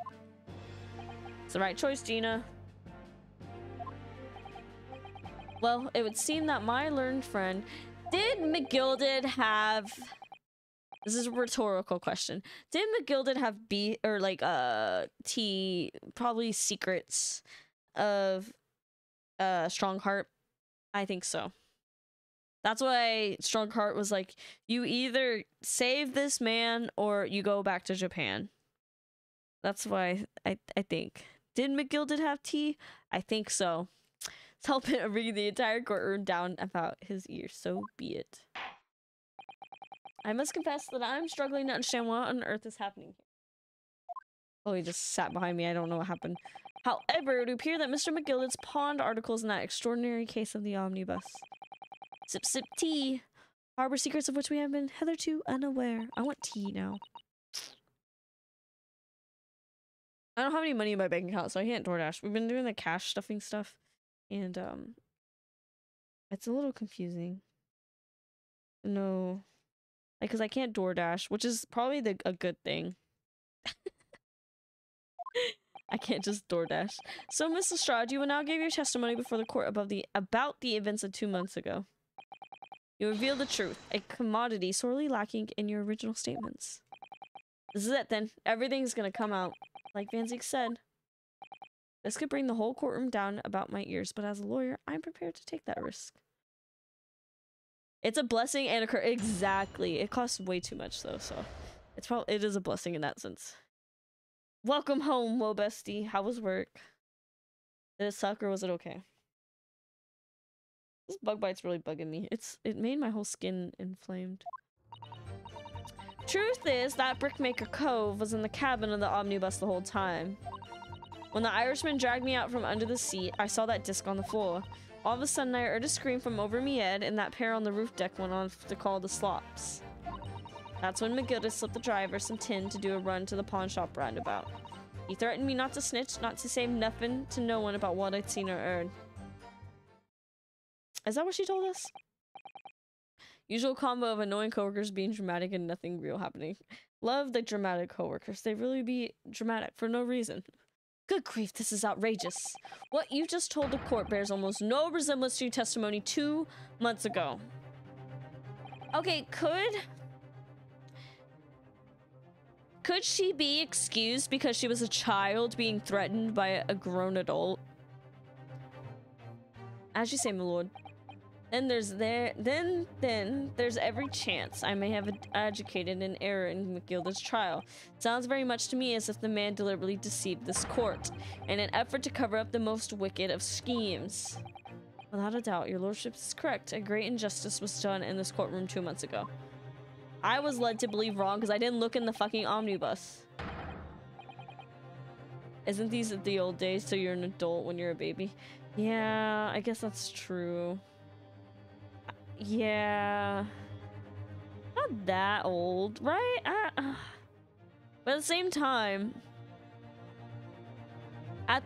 time, slavery wasn't outlawed that far ago either. Like by that logic too, right?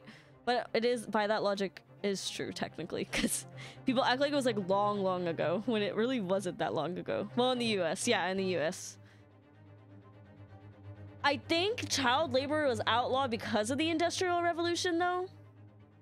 Right?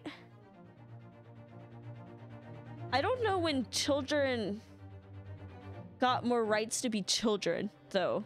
I don't know when that kind of happened. I know it was like kind of a broad time period where we could actually, you know, teach children to be children and not make them adults and stuff. So I don't know. Or just like around your great grandparents' age. My grandpa died when he was like almost 90.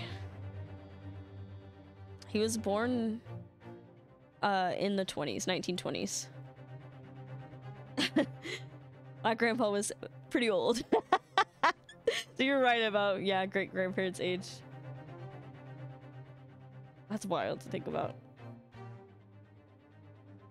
The actions of the accused in that trial, of the witness, and of my learned friend are entirely inexcusable.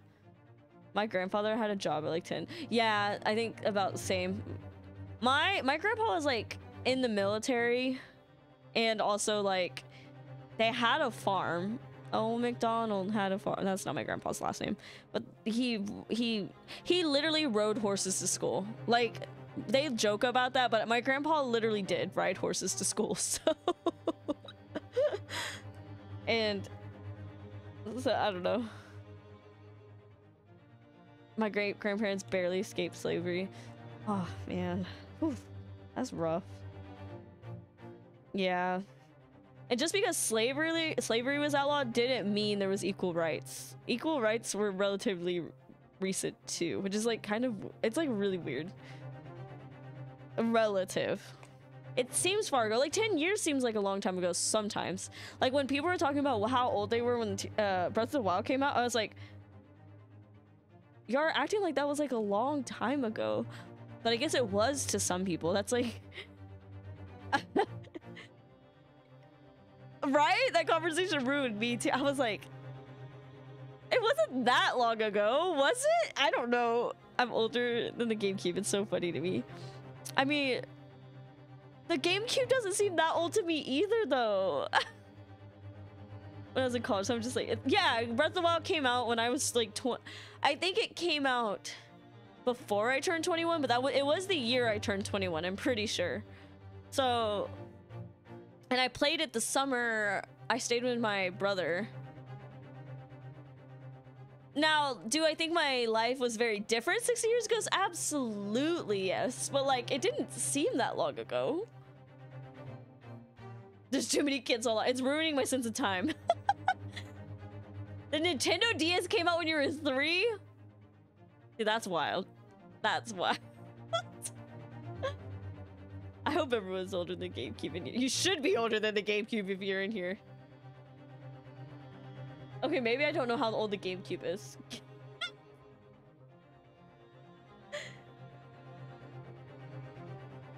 When did the GameCube come out? I don't remember. So, I wasn't rich growing up, so I didn't get the consoles when they were brand new. I always got them a little bit later, so I don't actually know the time period. Like, I had a Game Boy Color as the Game Boy Advances were coming out because my brother got a Game Boy Advance kind of thing. So I get a little mixed up with the years with that. But I do remember when we got our GameCube, I was living with my cousins, and my cousin's mom, not my aunt, my cousin's mom, very complicated. Technically, my cousins are my second cousins. But her mom gifted her Animal Crossing Population Growing. So I remembered that GameCube that way. But I don't know. Oh my god, Tim is younger than GameCube. See, that's even more scary to me.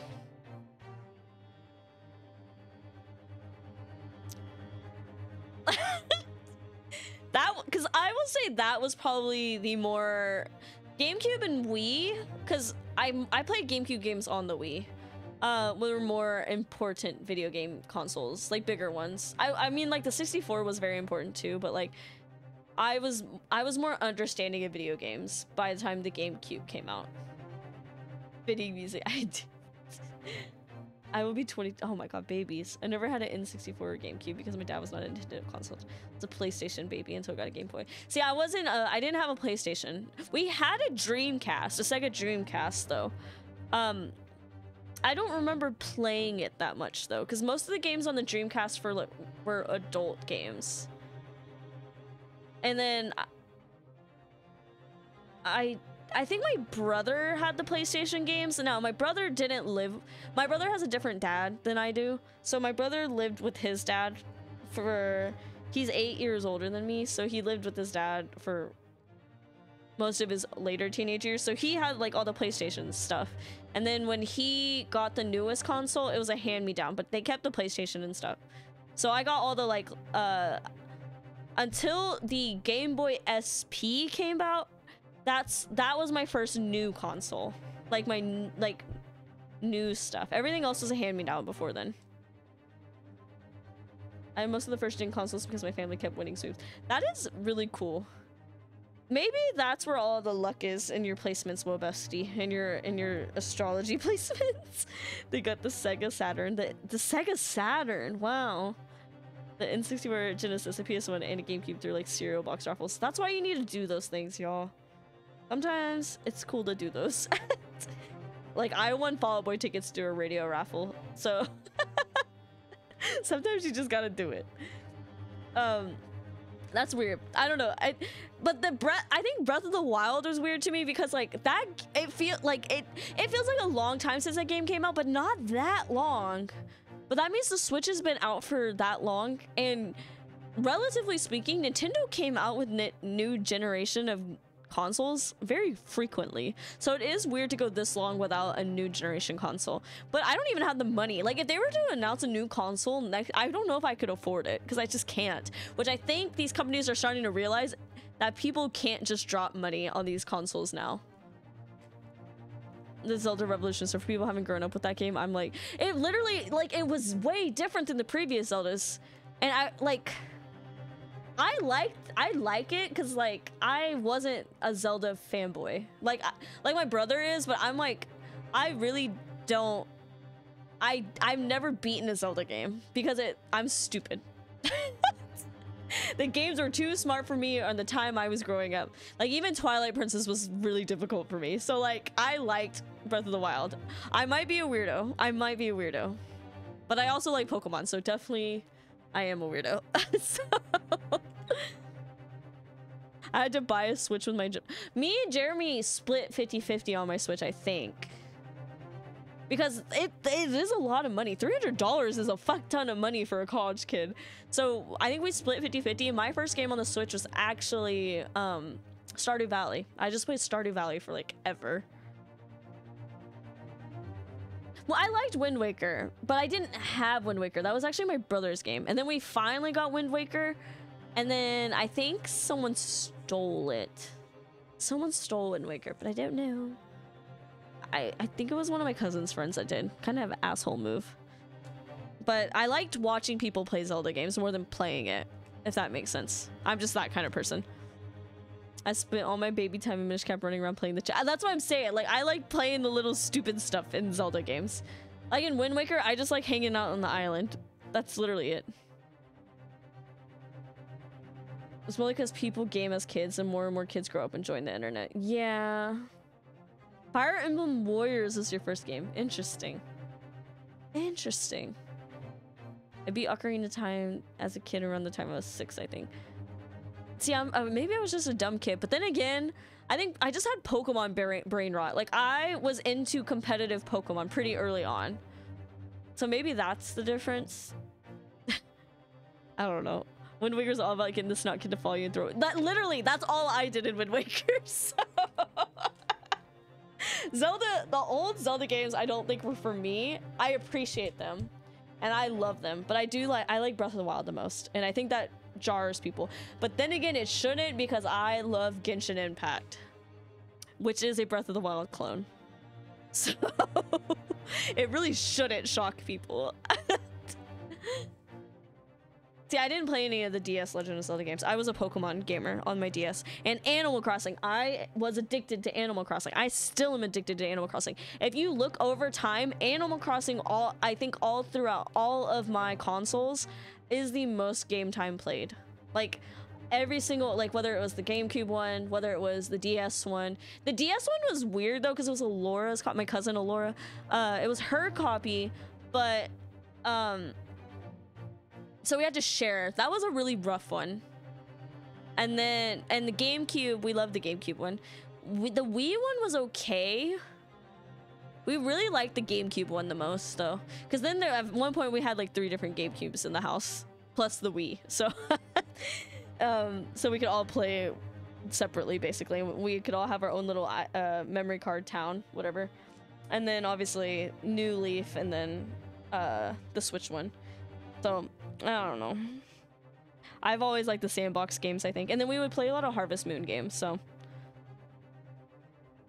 daycare had a thing where we played all games, and the people there were all like, beat the game, so we just all figured shit out. And beating games without reading is hard. And that's what Zelda is literally reading. Oh no, I dropped frames for a second. And literally that Zelda is reading. So little, but then again, so is Pokemon, so I don't know. That playing a game is Little Big Planet. I wish I played that game. I would go to people's houses and they would have it, and that's the only time I really sort of saw that game, but other people were playing it. So I don't really know a lot about the PlayStation. I like kind of remember it. My ex had a PS3 and PS4. No. Yes. No.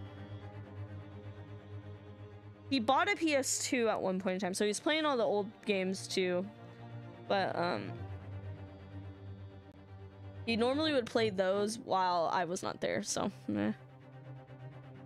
I think the series fell off after the. Isn't it out on Steam now? Why am I dropping frames? Why am I dropping frames? We're not even moving. Like literally, I'm frozen on screen. About Ocarina of Time and Majora's Mask, so I could 100% both of them without looking at guides. Did you 100% them without looking at guides? My top is Katamari. See, I've never played Katamari. So that's why I'm like saying like I am really a Nintendo kid. And maybe a little Sims, because I played Sims.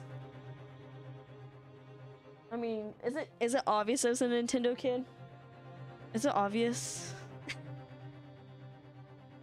I should do a Katamari stream. I should. I like the music a lot. I always like listening to the OST. I once stayed up for 2 solid weeks playing Katamari because the music puts me in a. It's such good OST. It's a good OST. I would do it more than once because I was insane. Look at you liking Zelda. That's why I think when y'all came in while I was playing Minish Cap, because that's the only one where I got super far. Never beat it, but I got super far. That's why I don't know a lot about Zelda lore, because my knowledge of Zelda lore is watching people speedrun the game. I love Zelda speedruns, actually. Which obviously if you're watching a speedrun, you don't know the story because they're skipping through it. And then Breath of the Wild, so that's why I don't know shit about Zelda. It's only like $5, right? I'm not sure if I would play it. That's why I don't like people buying games for me, because I'm not sure if I would actually play it. Majora's Mask is fun. I got to the point where you're just running around optimizing stuff so you can beat the game in as little days as possible. So, are y'all the type to like beat Breath of the Wild without doing any divine, or like the little champion beast things? I love the Lego games. We did play a lot of Lego games. When I went into foster care, my foster sister had a few Lego games and we played those. I love those. I would never do that. I cannot believe this is y'all are all babies. That's why the 6 years ago freaks me out to some, because y'all are babies.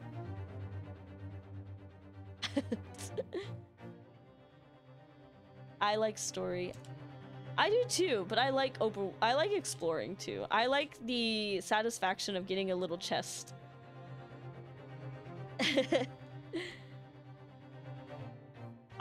That's why I've been playing Fantasy Life, and I like that. I do like that game.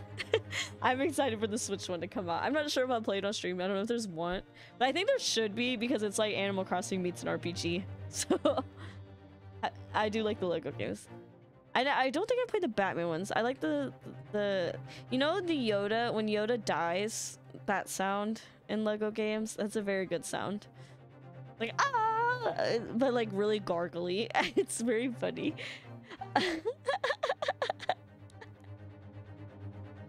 It's just a funny little game.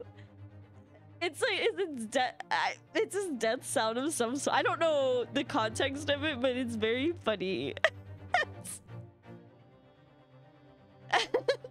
Maybe we should play Lego games on stream. The actions of the accused in that trial of the witness and my learned friend are entirely inexcusable. Oh, I just need to click A. Press A. What if me and Jeremy did Lego game co-op? Should we have Jeremy on a stream? The only thing is, it would have to be, if we were to do a co-op game, it has to be around Jeremy's schedule, which I have sorta a schedule, but it would be like Monday, Wednesday, Thursday is my schedule. So we would have to switch it up for around his schedule. You're like too old. I'm turning 26 on the... Your birthday is June 5th?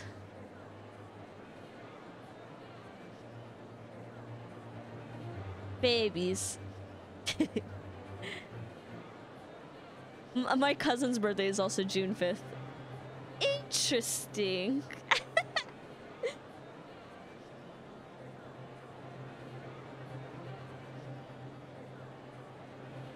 I also didn't know that's Sylvain's birthday.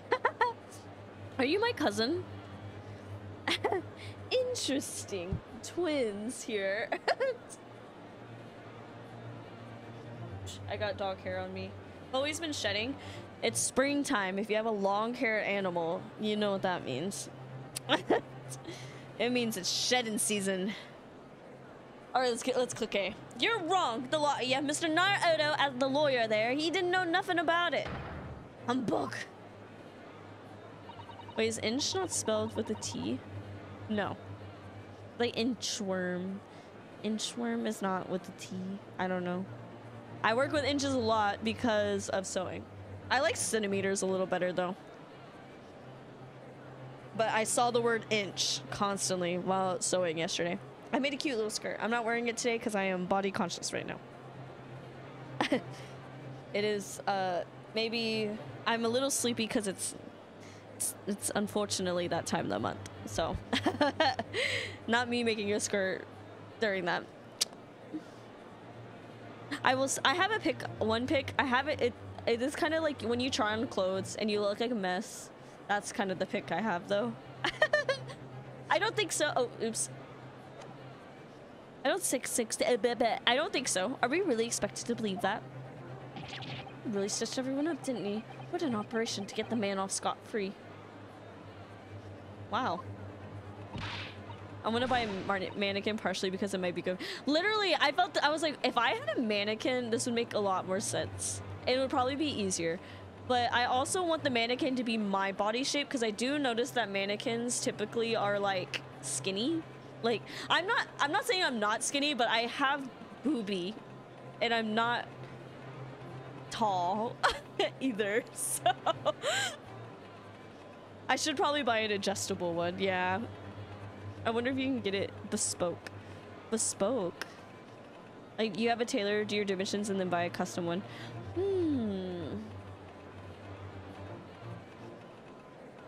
I guess the adjustable one would be like that. Or, you know what you could do? You could do like a... You know how the cosplayers will wrap themselves in like saran wrap and then duct tape it and then cut it off? You could do that. And then stick that on a pole. Oh yeah, we were talking about the same thing. I could do, that's the cheap way to do it. Why don't I just do that? It would be, you have to do it super tight too. So it's like, it is your body or whatever. The saran wrap is so it doesn't stick to your body though, but yeah. And then you stuff it, yeah. That's what cosplayers do. Maybe I should just do that. I don't know if I had duct tape actually, but duct tape is cheaper than a mannequin. Maybe I'll just do that. It would probably be easier. In the long run, it probably would be easier. But also, it would probably be easier just to get a mannequin. So I don't know. Unforgivable. Stop. The lies have to stop. Stop. I cut my lip and I keep trying to scratch it. Yes, the defense made a terrible error judgment. Look, it's not my fault I didn't look in the omnibus on the first day. I intend to take full responsibility and stuff. It's because it doesn't do the check mark. It doesn't do the little check mark thing when I was checking it. I remember. Intend to take full responsibility and suffer whatever consequences are deemed appropriate. However, it is imperative that the court allows the witness to elaborate on her testimony. Because the true significance of McGilded's pond articles must be brought to light. Very well, my learned student friend. Did this man kill McGilded? Did Graydon kill McGilded? Can't believe Omni-Man just left his bus in England. Omni-Man. Given the depths of calamity you have just plunged yourself into, this may well be worth hearing. He would like to know that he didn't lose that day. But you lost 2 other times. Wait, 2 or 1, 2? I don't know. Words fail me. The situation is utterly deplorable. Mr. Naruhodo. Yes, my lord. I will decide upon your fate following the conclusion of this trial. Of course, my lord. Blimey, Mr. Naruhodo. Now, counsel, proceed with the cross-examination. Do we lose our license? Just like that one story. Okay, let's...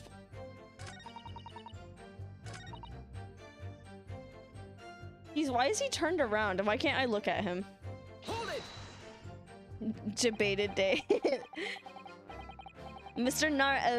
Naruhodo. I guess it's kind of similar. I don't know Japanese. I'm gonna shut up.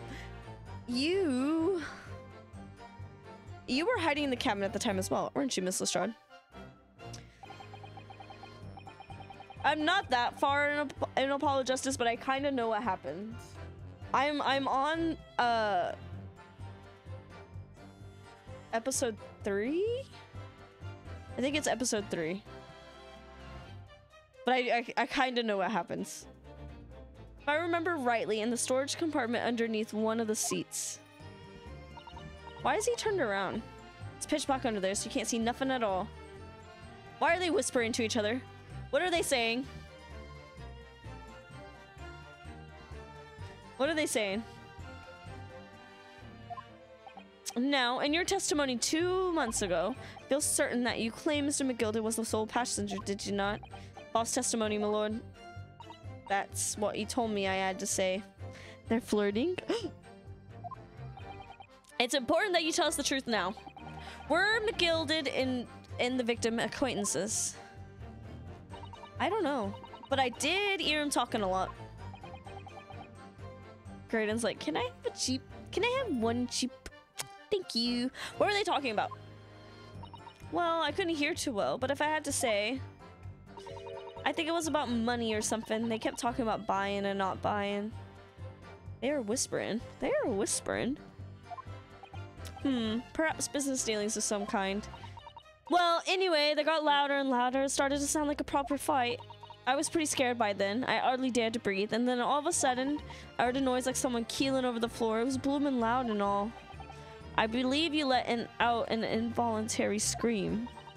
Yeah, that one gave me away. Okay. When the Irishman dragged me out from under the seat, I saw that disc on the floor. Hold it! What did she say? What's the disc you saw? This disc. Yeah, I reckon it probably was. It was right next to the cove lying on the floor. So this disc had belonged to the victim, perhaps. My cat is on my thighs making biscuits, and these pants are so sheer. Oh, but biscuits. I don't know, but McGilded picked it up pretty smartish. And then he sat the cove with the knife in his belly up on the seat. What did he say to you at the time? He told me not to say a word about what I seen or to no one. About the disc and all. I was dead scared. The way he was looking at me, I thought if I didn't go along with it, I'd get stuck with that knife too. See, that's what I'm saying. Like, could she get in trouble? Would, like, if he was, like, threatening her, could she get in trouble? Realistically? Like, wouldn't that just make him more in trouble? I mean, he's dead, but...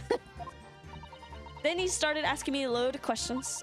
Like what my name was, where I lived, and that. He asked me about being a diver too. After a while, what had happened in the carriage was noticed. Yeah, that's right. First, it was a kind of rapid noise. Rapid noise? All of a sudden, I heard a scream from over my head, and that pair on the roof deck went off to call the slops. Hold it! Satan is tuned into the trial right now. Give what's coming. There were 2 gentlemen occupying the seats on the roof deck, I believe. That's right. There they are. They must have looked down through the skylight and noticed the cove with the knife in his guts. When they screamed, the driver pulled up the horses and McGilda got me out of sight. Out of sight? Where? Back under the seat where I started off. Once the carriage came to an halt, the two coves from the roof ran off to fetch the slops. They immediately left to fetch the police, so it would appear they were entirely unrelated to the incident. So that left McGilda, the driver, and you still at the scene. Yeah, only the driver didn't know I was there because I was under the seat. I heard the cabin door open and a voice from outside. The driver, yes, he also testified in the trial, I believe. A fellow went by the name of Beppo, if memory serves. Damn, he remembers all that. He doesn't see like a case every day. What did McGilda and the driver say to each other? I don't know what happened and stuff like that mainly. I like Beppo. Poor Beppo was also, I don't know the word, manipulated. That's when McGilda slipped the driver some tin to do a run to the pawn shop roundabout. That pawn shop is obviously Windy Banks on Baker Street. He's not like a judge from modern day. I guess that would be... Just a moment, counsel. Isn't there like a lot of judges though in modern day? I don't know about big cities. Actually though. Do you mean to tell me that the driver also gave false testimony? Perhaps the excursion to the pawnbroker slipped his mind when he was in the stand. Oh my gosh. Oh, an ace attorney. He doesn't remember shit. He's got bad memory. He needs to do brain age exercises. And Lord Van Seeks. McGilda took off his coat and gave to the driver. What y'all whispering about? Gave it to the driver. He folded it up all careful like before and handed it over. I've been playing a little bit of Brain Age. It's called me an old man though. It kind of hurt my feelings. Cause I'm like, I can't be that old. But I guess I am that old. That coat and what's in it has got to be worth a few bob. Yes, Gina was sure the disc must be worth more than Mr. Winnybake was suggesting, wasn't she? I remember her quibbling with him over the price that afternoon at the pawnbrokery. The driver looked pretty happy when McGilda flashed some brass in his face. He went running off at a lick. Then the bog trotter called to me and told me to come out from the drag's cabin. He threatened me not to snitch, not to say nothing to no one about what I seen or heard. Am I supposed to present evidence? Is there a contradiction? Threatened you? How exactly? Told me I'd only be able to scarp her if I did exactly what he said. Which included giving false testimony in a court 2 months ago. Yeah, that's it. And there's one other thing he said. Which was... He told me I have to hang on the ticket from the pawn shop and make sure not to lose it. The ticket? Well, I never.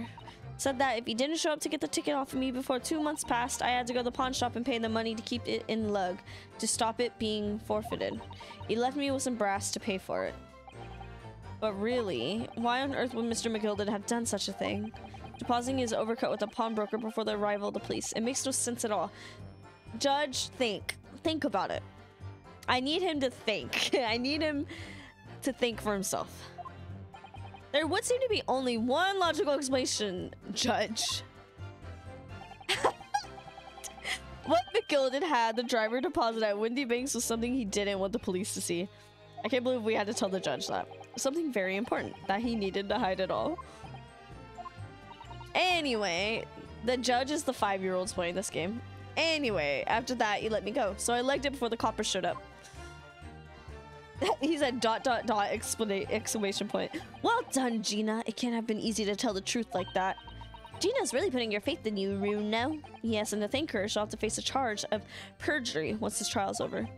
So I need to use the time we have now to get as much information out of her as possible.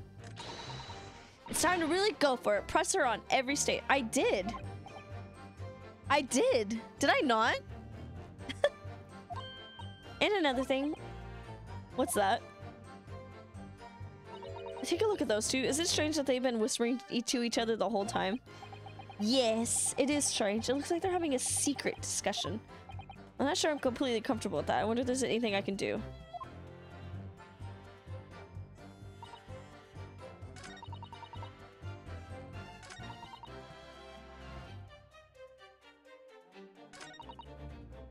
Is there something I can do?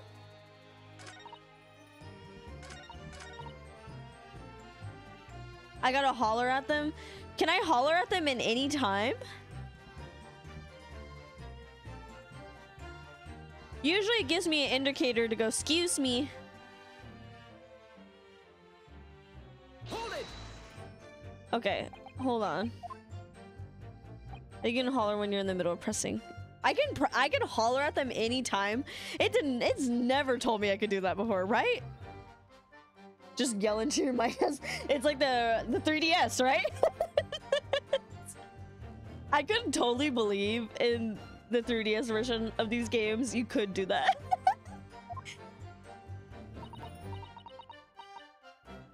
Oh my god, I can. Excuse me. Like a Nintendo. Yes. Is there anything you'd like to share with the court, Inspector Gregson and Mr. Graydon?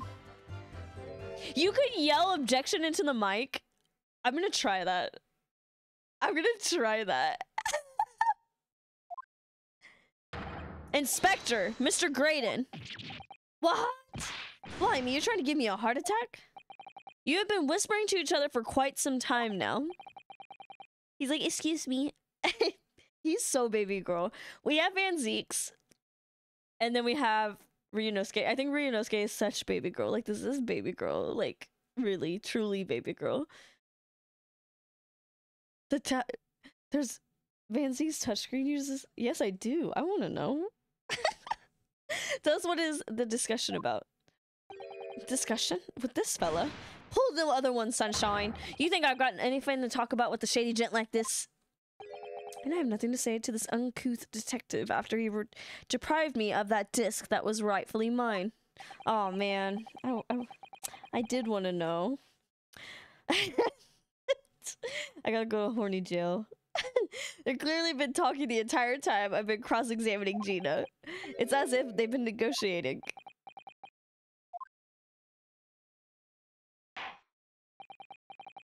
Thank you, Miss Lestrade. Thank you, Counsel. I've heard enough.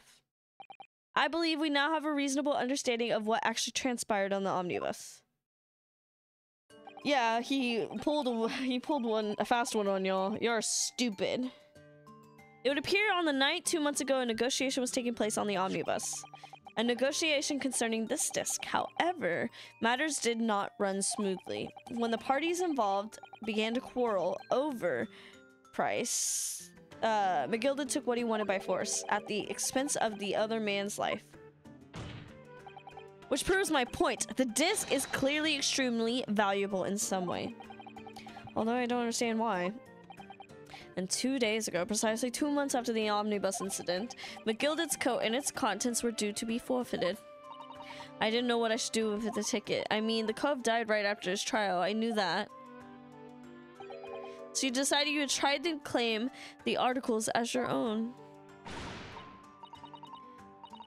I think the disc, it's specifically, like, they don't have the instrument that it's made for. I think they explain that. I don't, like, it's like another country's, like, instrument or something.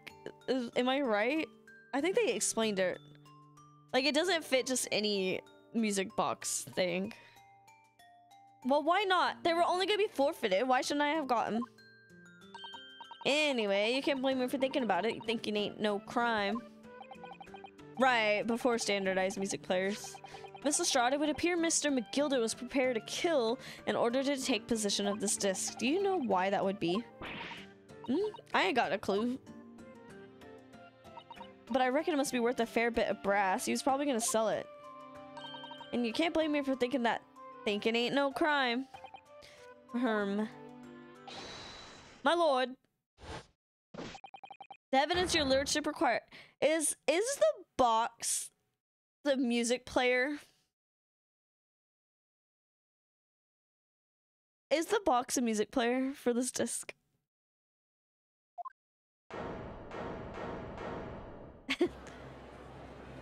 Where are the Skulkin brothers? Where are they?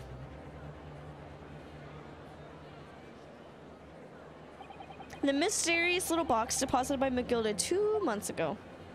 What the fuck would a music, like, y'all know what a music box sounds like, obviously. What the fuck kind of sounds would be coming from a music box?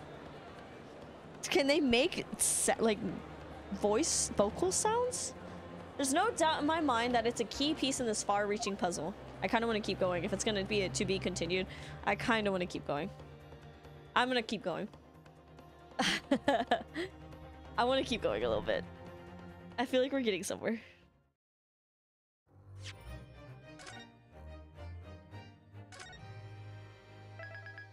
How many parts are there? I want to keep going. I'm interested. Chloe is digging right behind me. You can kind of see her little butt. It's purple in the photo. Color theory. 6,000,003. Part 6,000,000. So this is the article in question, is it? The small box deposited with the pawnbroker by Mr. McGilded 2 months ago. And on the night of Mr. Windybake's murder. The only item on the shelves that was touched by whoever broke into the shop. Quick, quick, quick. Let's open and see what's inside. Yep. It's a CD player. Look, I literally have one. Hold on. Hold on, I literally have one that looks like that. Hold on.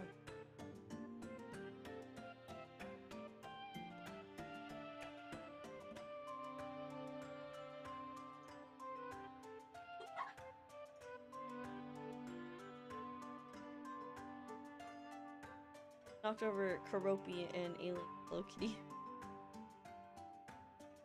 To be fair, we keep going on tangents. It should take literally only an hour to go through these chapters, and we don't. It looks like that. Hold on. Oh, I knocked my mic. Kind of looks like that.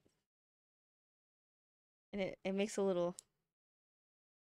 It's like very, very, very cute. It's cool. It has little... It does have the little grooves. It looks literally like that. Good gracious, this is no ordinary box. It seems... Well, although in truth, I had an inkling that might be the case. What Chloe's been doing, because she... Oh, fuck. I forgot to put it on the butt. There we go. What she's been doing is she likes to hang out back here, but everything that's on her level, like her height, she keeps knocking over. And it's been very stressful, so I'm thinking I have to redo these shelves because she really is knocking everything over. I'm gonna buy a second shelf that's this tall too, I think. Don't know yet. Because I need more stuff to put on my little trinkets. Although in truth I had an inkling that might be the case. Would appear. Oh, fuck. Let me go back. Although in truth I had an inkling that might be the case. It would appear that the box houses a miniature music box. Then, is it too much to expect?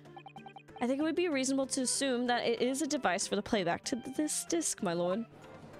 Play it! Play it! Play it! So, here we have the means to play back Mr. McGilded's disc, deposited at Windybank's at much the same time.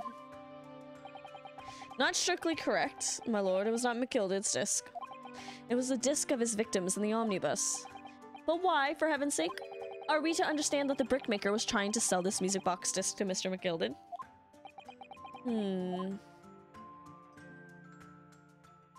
Why are you raising your hand? I believe the answer will become clear if we listen to the music on the disc. Yeah, I feel like we should have just, you know, said that. I feel like that would have been my first, like, assumption. Hold on, I'm checking my Discord messages. Okay. Yes, very well. Let the court now listen to this curious disc at last. That's Gregson. Wait, my lord. If I can deal with stabby biscuits for this long, maybe I can get a tattoo. You don't have a tattoo, Bo Bestie? What? It feels like scratch. Like, to me, a tattoo feels like hot cat scratches.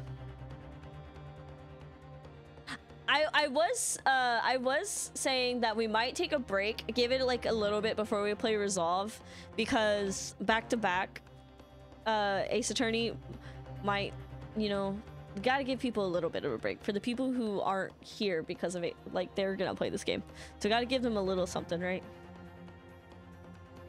It, I'm like the same idea of tattoos. Like they should be important, but also I'm like, I love shitpost.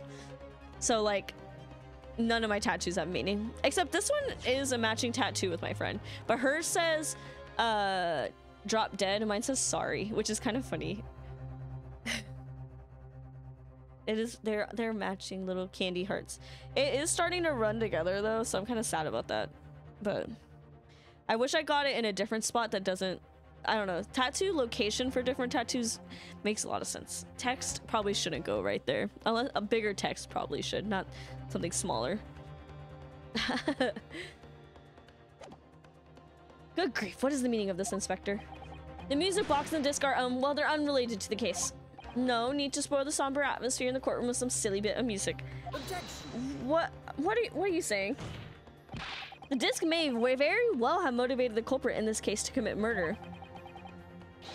Clearly, there's every chance that it's fundamentally important to understanding what happened. It is like cat scratches for hours, though.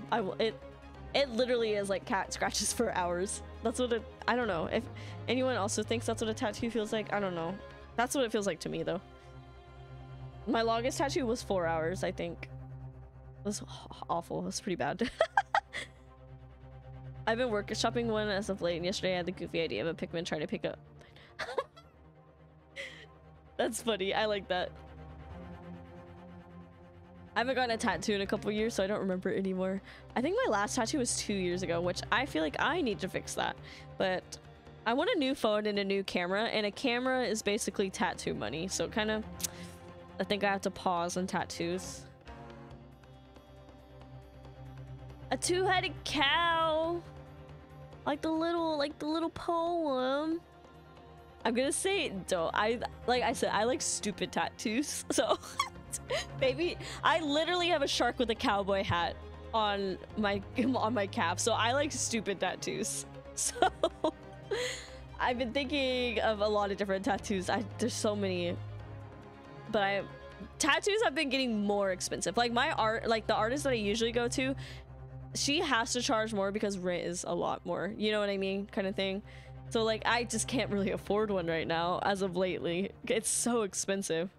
Because not only is her rent going up, my rent's going up too, you know? If I could get hand tattoos, I wouldn't ring my family's, but that's so cute. I will never get my hands or feet tattooed, or my face. I don't think I would get my face tattooed either. Not even microblading, because I like to change my eyebrows every time.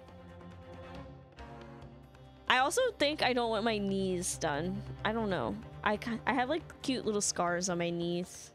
I kind of like them. The prosecution has no objection. But that piece of evidence is police property now. You can't let us play the music. It is policy of the prosecutor to leave no avenues unexplored. And you, Inspector, have no jurisdiction here to prevent that from happening. He's mad. He's big man. No further delays. Please play the disc. Play the disc. Play the disc. Play the disc.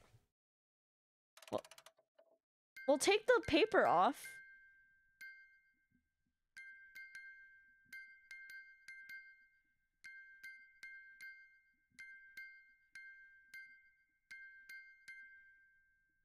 It's Morse code, right?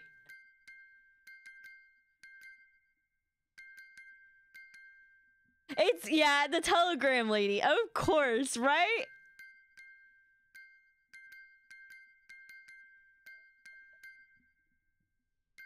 I guess you don't need a paper.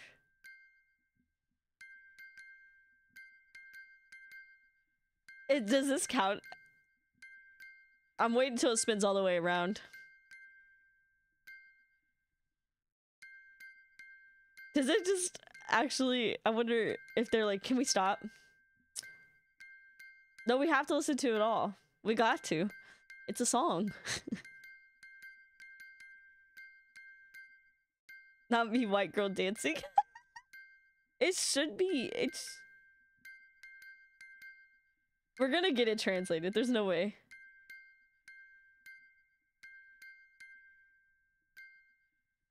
Alright, we listened to it all.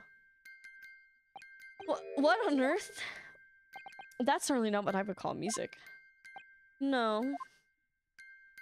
It's just the same note playing over and over in an irregular sequence. He's laughing at me. Mr. Graydon? This really is priceless. After all that, the music box is broken. Broken? It can't be, can it? Well, obviously. In fact, I wouldn't be surprised. The little two-step. If the officer sent to fetch it, it didn't drop it on the way back to the courtroom. Well, with much regret, I feel the courtroom must accept this music box offers and the little in the way of clues. It sounds like Morse code. I don't know. Are you ready to move on, counsel? I don't know. All right, does sound as though it's completely broken, but is it? But this music emanating from the music box, possibly, it could be a clue. I'm saying it is. It is. I believe that it could be relevant, my lord. Good lord, but how can it be?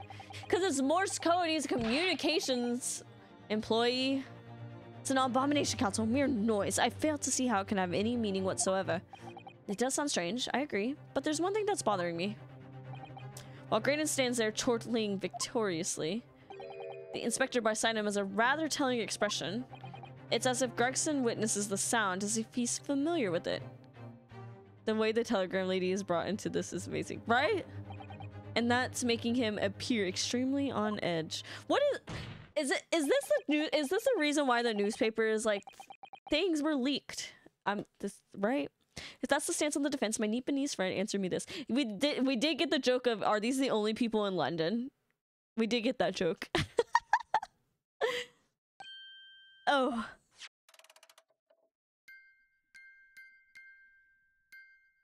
Gregson has a piss kink. This is in. Beep, beep, beep, beep, beep, beep, beep, beep. Gregson has a piss kink. Just what relevance do you propose this willful chiming has on this case?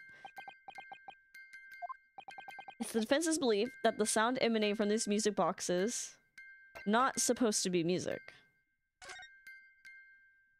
They played little sound effects of tapping throughout the trial. Yeah, the little beep, beep, beep, beep, beep. Yeah. Because this is a music box, it doesn't necessarily mean the sounds we're hearing are music. What did a kid get here? Do you think a kid could do this? I mean, they're subtly leaning you towards Morse code, right? Because the lady knows this guy through communication. So I guess maybe a kid could find this out.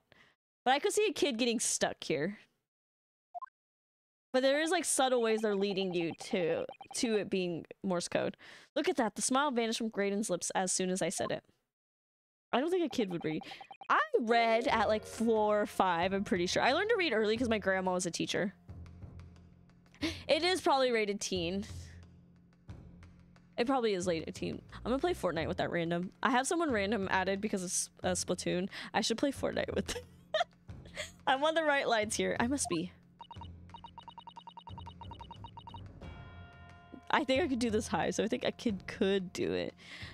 I mean, I know that youngins know what Danganronpa is because of TikTok, so kids who definitely shouldn't know what Danganronpa is because of TikTok. So I think more kids need to know about Ace Attorney, though. If I played this game high, I'd probably lose my mind too. Making deductions based on how people react to what you say. Half of the words and themes of this game are too difficult for some members in stream, let alone 4-year-olds. Is that a call-out post? You're acting just like the Hurley Rudo. Objection. I should play Layton, but I know y'all would think I'm stupider than I am. Layton would be the point where I'm like, y'all be like, what the fuck is wrong with you? The sounds we're hearing aren't necessarily music. Well, now that you told us what they are not. Layton is so hard, right? I've never played it, but I've watched someone play it, and I'm just like, I am too stupid for this. I'm sure, for Dumb Bitch Club, literally. I'm sure the court would like to hear what they are. Do enlighten us, my Nepalese friend. Well, surely you have an idea in mind, because if not... It will be the death of your ill-formed argument. I have fun playing Layton with my brother. We try to figure it out together. See, I'm just stupid. Maybe I should try with Jeremy. Those puzzles are difficult. Sometimes I get it. Siblings. Exactly. The music box is clearly broken. Refusing to accept that fact is pure foolishness. It got me. I don't know what the answer is yet. I know what the answer is. Bruno. I've just examined the music box very thoroughly. I'm fairly certain that it's not broken. Really? Really? The way it's been made, it can only produce a single note anyway. Thank you, Iris. Was that a single note? It sounded like there was a variety. Oh, I guess it is. Alright, well, if the music box isn't broken, it must mean that the sounds it's producing have some significance that isn't musical.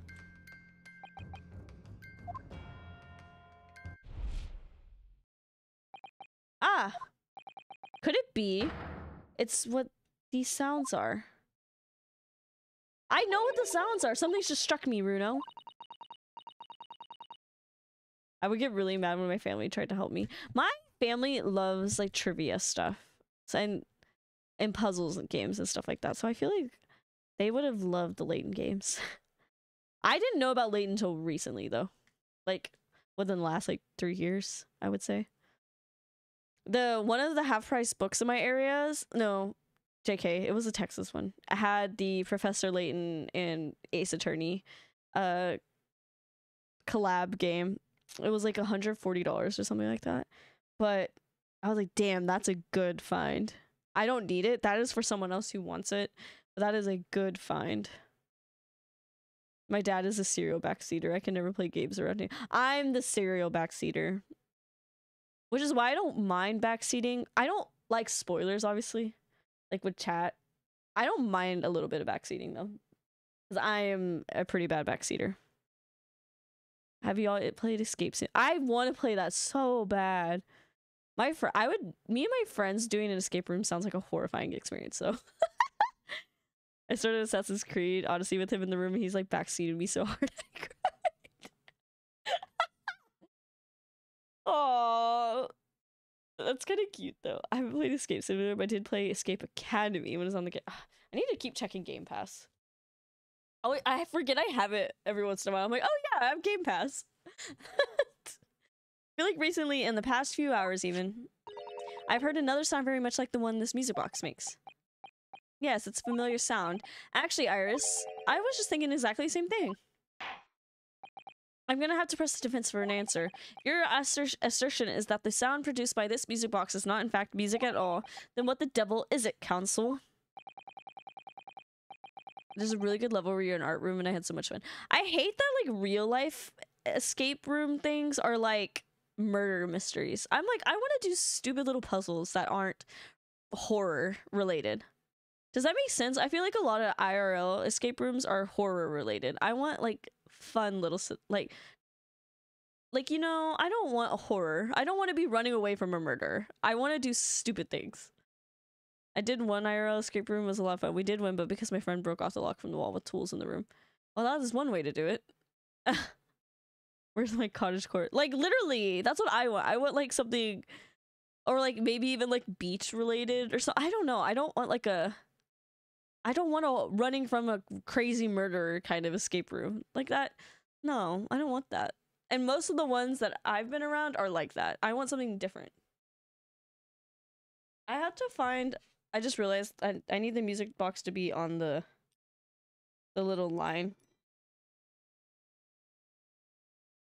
You can't even hear it on the mic unless I talk at the same time.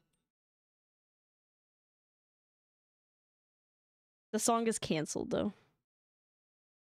I like the music box. Okay, there we go. I'm not like the other escape room. I'm not like the other girls. All the evidence we've seen so far, it's because I'm not a girl. Imagine you walk into an escape room as shaded. Like, imagine playing escape room simulator in real life.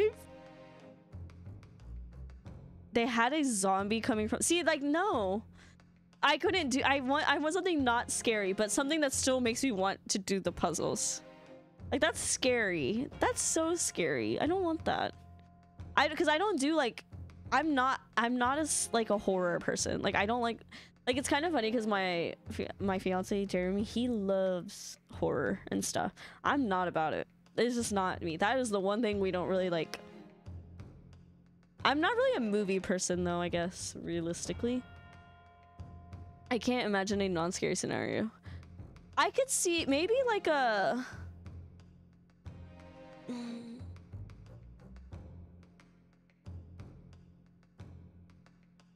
maybe like you're trying to get like a lifeboat, maybe kind of scenario, or maybe like you're trying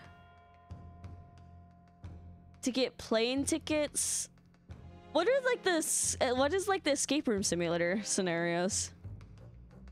Get locked, like welcome you get locked in your high school. Yeah, it's like a mystery game. Grocery store. We're literally, you are overstimulated in a grocery store. Get out. You need your loop earplugs. Go get those. I'm thinking about buying those because that probably would make a fucking grocery store a lot more manageable. Stop pointing to one single answer now. The prosecution demands that my learned Nipponese friend presents proof now. Tangible proof of this latest wild speculation. Alright then. This could be the best chance I'm going to get to fight back in this trial. If I'm right, it's gonna join all the dots together. All skate sims will find a way to open the door by solving tons of themes. Right? Walmart simulator, get to the register without someone treating you like an employee. Going to Target wearing a red shirt. Escape room situation. What are we doing?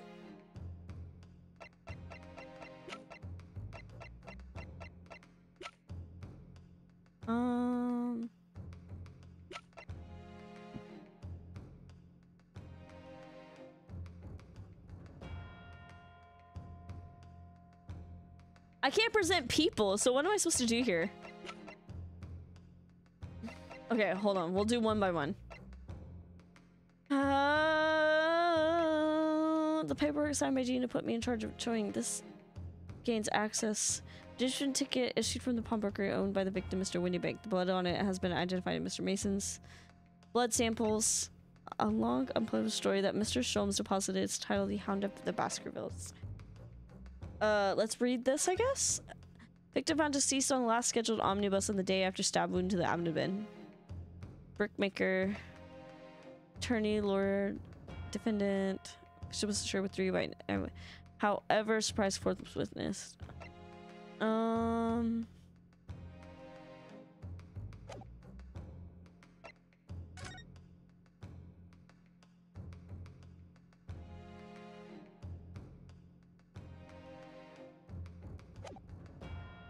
This article paper which contains an article about government secrets being leaked to for. Was it through Telegraph? There's a sensational story lowered down the front page as well. Look, Ministry Mole. Classified secrets may have been leaked overseas from Ministry of Justice for a 10-year-old. Iris certainly has her finger on the pulse of the world. It's about secret communications between Great Britain and its allies. They're being intercepted by hostile nations. Communications are being intercepted. How would somebody be doing that? That's the question, isn't it? Are you looking for a new career, Bruno? No, of course not. I wonder... Perhaps this is what Lord Strongheart was talking about yesterday. Explain why he has Gregsy running from pillar to post at the moment. It's through Telegraph, but... Does the manuscript have readable text? I can't find anything. Oops.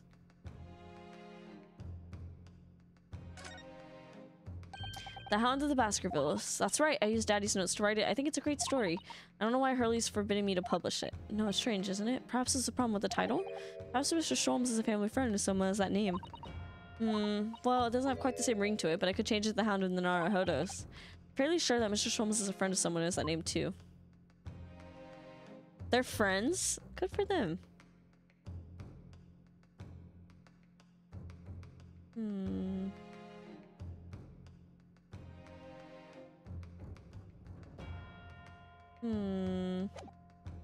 Okay, so far the newspaper has communications.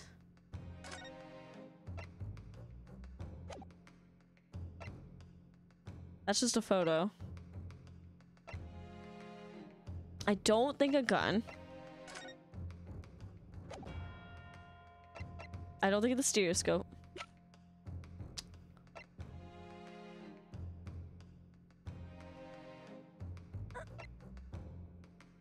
Am I silly to suggest the newspaper? Because I don't know what else it could be.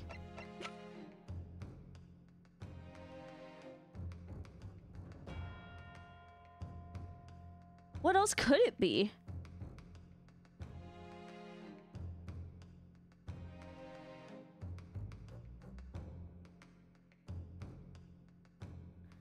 I don't even have the music box. Well, I guess you can't use the music box as evidence for the music box, right? Like, logically speaking. I think it has to be the paper, because I don't know what else it could be. So I'm gonna do that. Take that! Today's paper, Council. The headline is Pawnbroker Pairs... The other side. The other side. Flip it over. Oh no, my lord, I was hoping you'd look a little further down the page. Further down. Ministry Mole. Classified secrets may have been leaked overseas from Ministry of Justice. Yes, it's a very serious matter being investigated at the highest level. I understand. I have heard that international transmissions along supposedly secure lines are somehow being intercepted. Am I silly? Silly, goofy mood. It feels so, like, a reach, though. Like, you know what I mean? Like, it feels like a reach, but it's the only thing that talks about communications. I feel like this part is really hard. Like, kind of, though. Probably one of the harder, like... But it's still not as much as a reach as I feel like some of the previous games were. The lawyer's most powerful tool is believing in their defendant. I have heard that international transmissions along supposedly secure lines are somehow being intercepted and leaked to various other countries. And presumably those transmissions are the form of wired telegrams. Of course. Juror number 5, your input, please. Oh, me, sir. Whatever is the matter?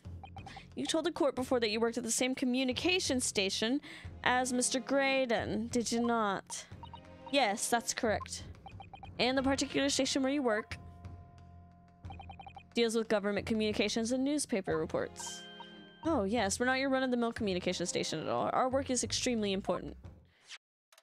Then tell me, is this not a familiar sound?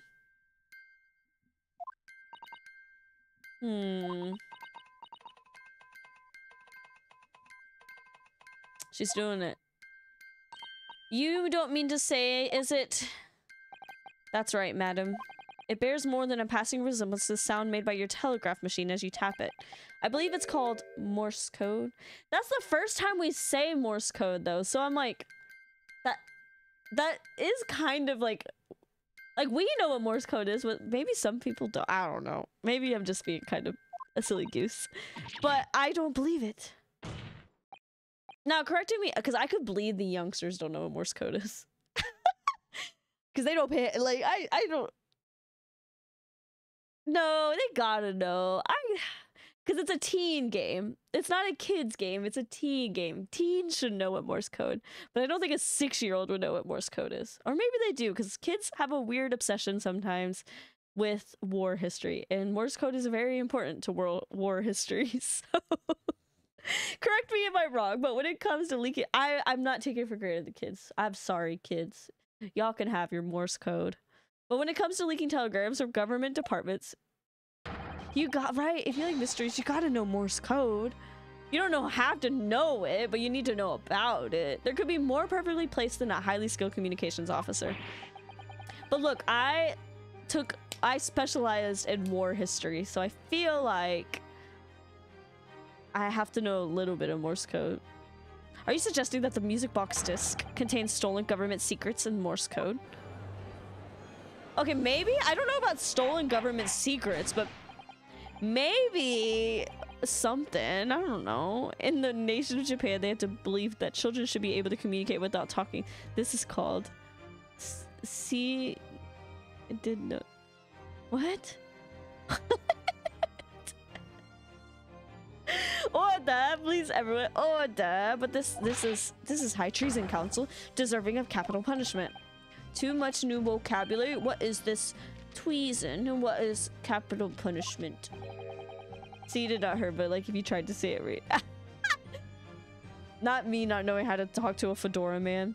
What sort? The little... That kind of voice. I forgot a bunch of... I hate when he holds a little rat like this. That's how he holds the rat. The words of I'd half expect you to know. There's just a lot of emo opportunities in this episode. For our generation's confidential information, hostile nations would surely pay almost any price. Yes, and on that night 2 months ago, that was the very negotiation that was taking place inside the omnibus. But in the end, it doesn't even matter. McGilded perished, and the all-important disc lay unclaimed in the pawnbrokery. My word.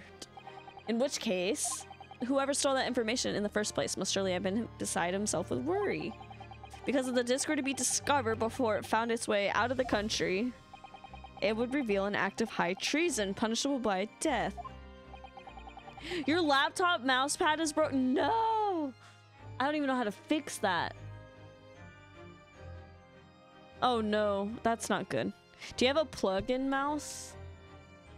So the culprit had no choice but to retrieve it. I'm stuck. And in order to do that, he would have to gain entry to the pawnbrokery illegally in the middle of the night.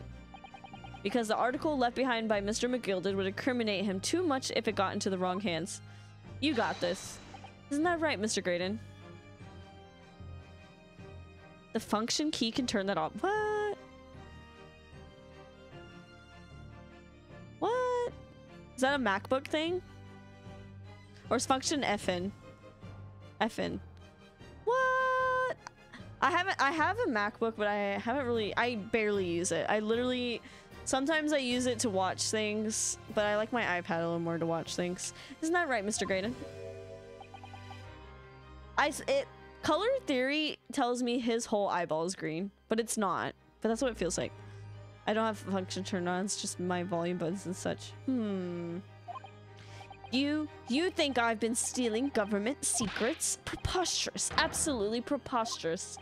Now it's a political case. So in response to the defense's accusation, you claim complete innocence, do you? Well, of course I do.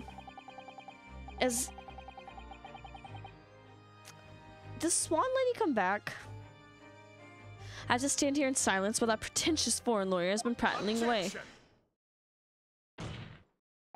Then by all means counter the charges, sir. The prosecution demands the witness testifies in response to the accusations brought by the defense. Is he related? What if he's married to Swan Lady? Delighted, I'm sure. The witness is reminded that the crime under scrutiny in this trial is the murder of the pawnbroker, Mr. Windybake. Juju said she blue screened on Discord. Oh man, the laptop's falling apart. It's crumbling. That being at most, what is this word? Flagitious? Flagitious? Flagitious? Flagitious? What is this word? Offense for which I've never seen this word in my life. Me learning words for crossword. For which the law of this land sanctions a capital punishment. But the heinous act of a high treason is no less serious a crime. I urge you to bear that in mind as you testify, Mr. Graydon. Criminal, villainous. What an interesting word for that. Why her the computer was just shutting down. So then let us proceed. You may... Whose voice is that? The brothers. That was their voice? You gotta let us have a rabbit and porky, governor. We got no things to say. I immediately thought of flagellation. Being hit with something. Oh. Flagella is the tail of a microbioorganism.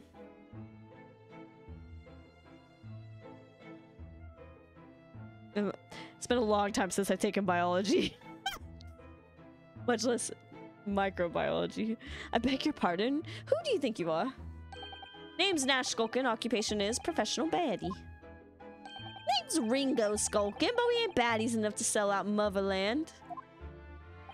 They look silly. They're like silly little tails. That's right. We're what they call... They do the same dance. They do the same dance as him, right? The three Skulkin brothers. Bad timing, fellas. Very bad timing.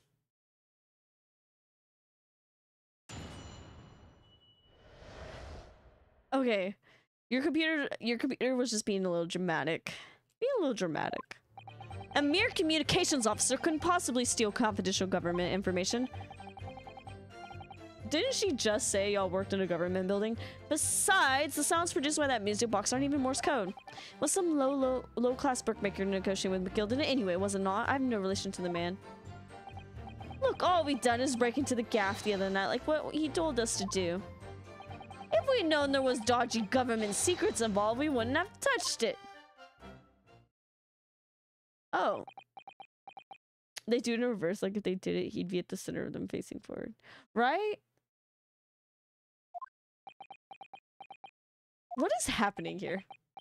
What is happening here? Mr. and Mr. Skulkin. What Mr. will do, Governor? What's up? Do I take it that you now admit to the crime?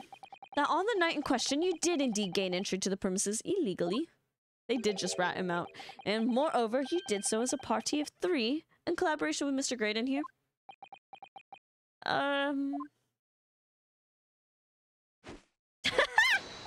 We did, Gov. We did. LOL.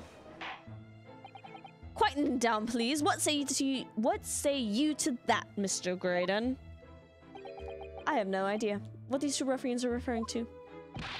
You little rot are getting us mixed up in all this monkey business. You never said nothing about no government secrets. It was supposed to be a straight-up job. And what about the geezers whose shop it was, eh? Poor old bloke didn't have to die, did he? Nice to know who your friends are. Whatever these men say, I deny the accusations. Indeed. Well, I certainly wasn't expecting this little music box to become so significant in the proceedings. However, as I will admit it into the court record as evidence. I didn't read that, but I don't think I need to. So, can we get a Morse code explanation here? If it's not Morse code? She did not translate it. Mere communicate, possibly steal. So this is the newspaper headlines. So is this newspaper headline accurate? Government communications are being intercepted. How could I possibly know?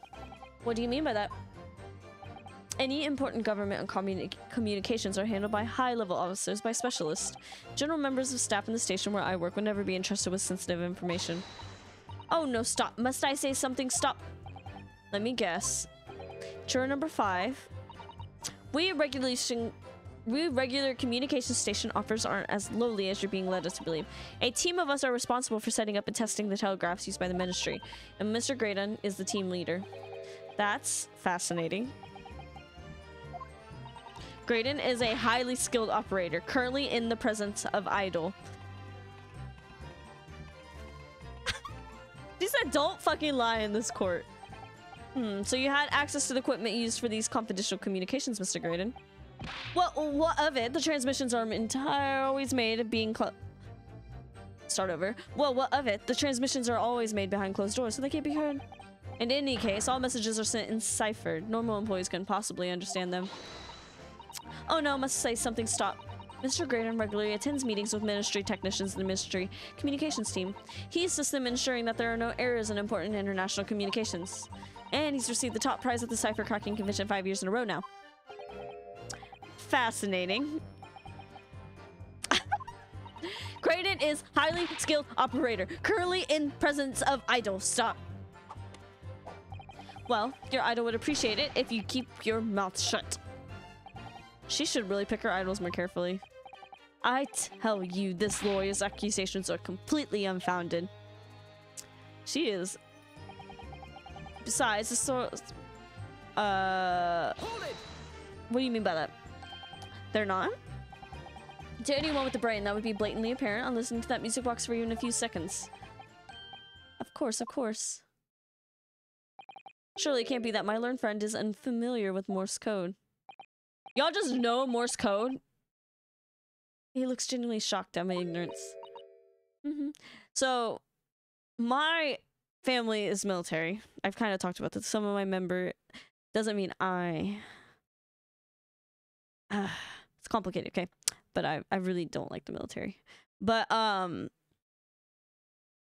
my uncle had like a little, it was like a little machine thing that had what the letters are in Morse code. Did I remember it? No. But I do remember looking at it and be like, oh, that's Morse code. Yep, that's the story. I would be more than happy to demonstrate the basics for you, sir. A lesson here in court. Morse code is this continuous series of 2 distinct tones. They're gonna make me listen. I'm not doing that. I am personally not gonna decipher this. I will look it up. If it weren't for the military, I wouldn't be here. I hate her ass. I would be stuck in America. I mean, truthfully, if it weren't for the military, I wouldn't be here at all. Because I'm pretty sure my mom would have never met my dad. So, you know. Morse code is a continuous series of 2 distinct tones. Tones, you say? Yes, a short dot and a long dash. By combining... I feel like most non-white people are probably, like, in America because of a military of some kind. Or of a war of some kind. A lot of non-white people are. Even a lot of white people would be. I could argue even that. Because technically, America has a long history with a lot of wars. So, even though America is a baby nation. Like, as the America we know it. Indigenous America. I mean, even then. We fucked over indigenous people pretty badly. So, it's, like, awful. Exactly. If the American occupation in Vietnam didn't occur, I don't think I would exist either. Because I think that is a direct correlation to why my grandfather was in Thailand. That and the Korean War. Because my grandfather served in both. So, always coming to America was just searching for it. So too. I think that's why a lot of my white family came here. Yeah, Chinese grandma came here. She was bourgeoisie in the... Yep. Short dot and a long dash. I see. For example, this is...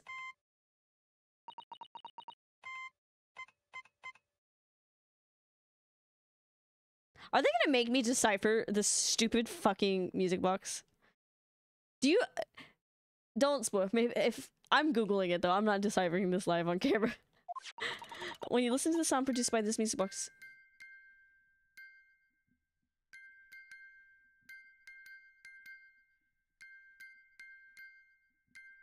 Y'all don't hear the dot dot dashes? They don't hear that? It sounds so similar. The rhythm of it is the same and everything. But there's no discernible meaning to this apparently random sequence of sounds. So your assertion is fundamentally flawed. This is not Morse code. How do I say... Really, you shouldn't be so surprised.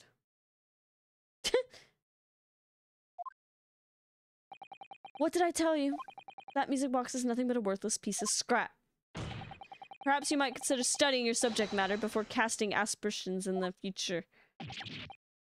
Nothing to say but stop. Oh, it's so frustrating, isn't it? I mean, if the government's secrets were somehow being leaked using the music box, so many other things were sought into place so nicely. I would fight you mouth on mouth. Could there be still something I haven't considered? Would it really be impossible to use this music box somehow to play? Give it a try. Let's give it a try.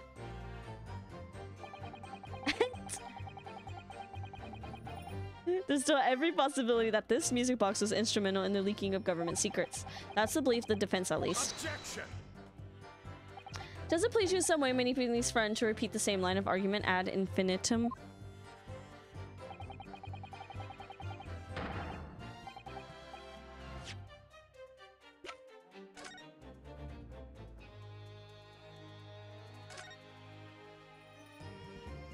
Maybe I should play with it before saying I could do it. I just noticed something about this music box. It looks like the bottom of it opens as well. You're right. Well, come on then. What are you waiting for? All right, then. Here it goes. Look at that. There's movement under the underside. So does that mean you could set another disc to play it back on this side? I think so. Looks like two movements are linked together. So if you had two discs, they would play back at the same time.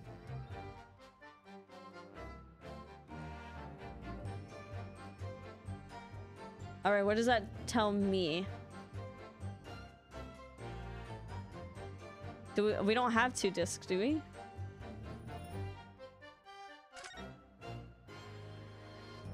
This is the mechanism that turns the bumps on the disc into sound. Usually, the teeth on the comb are different lengths, so that each produces a different tone. But this comb is very strange. All the teeth are exactly the same length. Well, what does that mean? All the teeth on here are the same. No, they're not. I've never looked closely at one in real life, so... They're not the same length. Well, what does that mean? It means that no matter which tooth is blocked by the passing bumps, the music box will make the same sound. I had never seen a music box like it before. Yes, it is strange. A music box that can only play a single note. There has to be some significance. Can I take the disc out?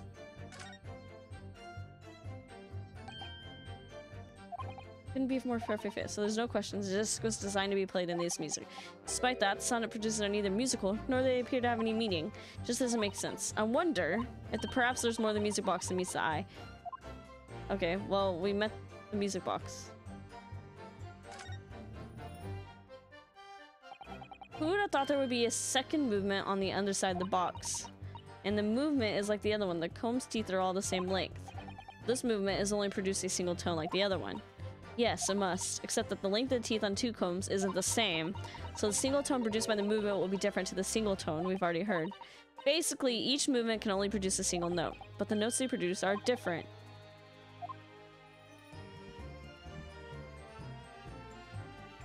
How do we update the info?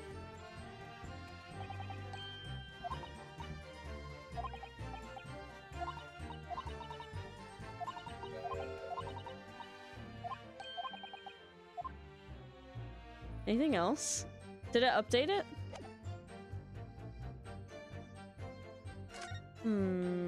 Push the button again. Push the button again.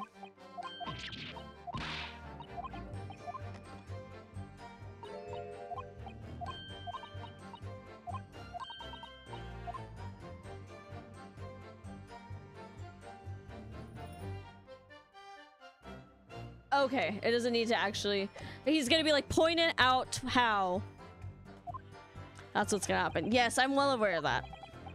Then what? And then what? Well, it appears the defense has a hypothesis put forward. And you had better present your idea once, counsel.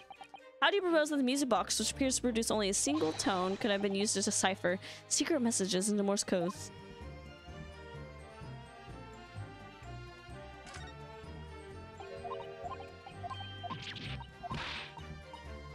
Okay. Well. Okay. Got it. There it is. Good gracious, what am I looking at here? Another movement on the underside of this music box. What? It appears, my lord, that the two movements are linked together. In other words, you can put two discs in the music box. Where's the second disc? And the sounds of both will play back at the same time. As the chorus heard, Morse code comprises of two tones, a short dot and a long dash. With the second disc in place, the music box could be used to generate Morse code and convey a message.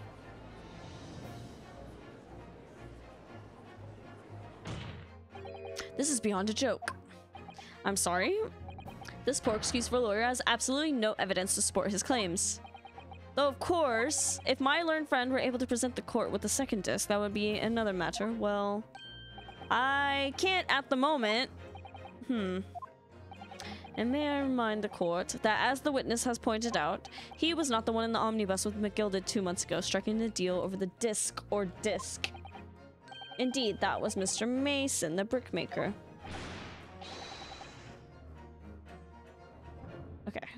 just taking something. Exactly. I had nothing whatsoever to do with it.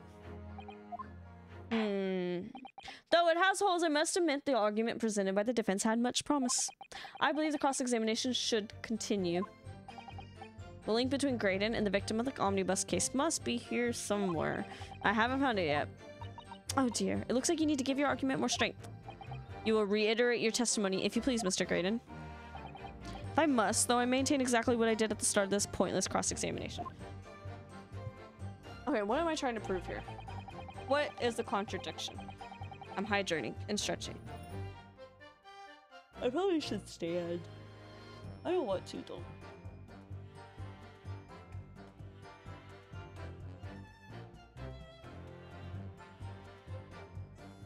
Yeah. I have no relation to the man. Okay. Well, actually, let me give them treats. And then I actually do need to use the restroom. Oh. I did drink just 40 ounces of water. This was full at the start of stream. So, I guess 30 ounces. Maybe a little more than that.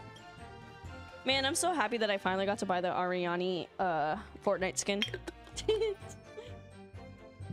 There is this bunny girly that also has like a wolf skin variant. So she's like, I didn't close this last time, so her treats might be stale. And the bunny girly, if you beat the battle pass, she has a trans rights color scheme that I'm like, I have to do all the quests and stuff. All the battle pass quests or whatever, so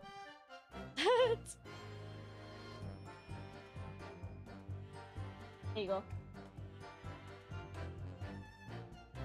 Okay. So I'm gonna go pee. I'll leave it on this man's face. This will be the thumbnail, so I will be right back. Here, I'm gonna run an ad too.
Shoopa whoopie.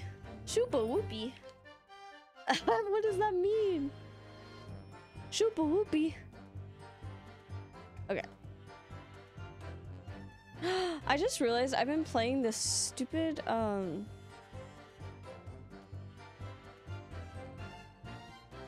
Ace Attorney OST this whole time.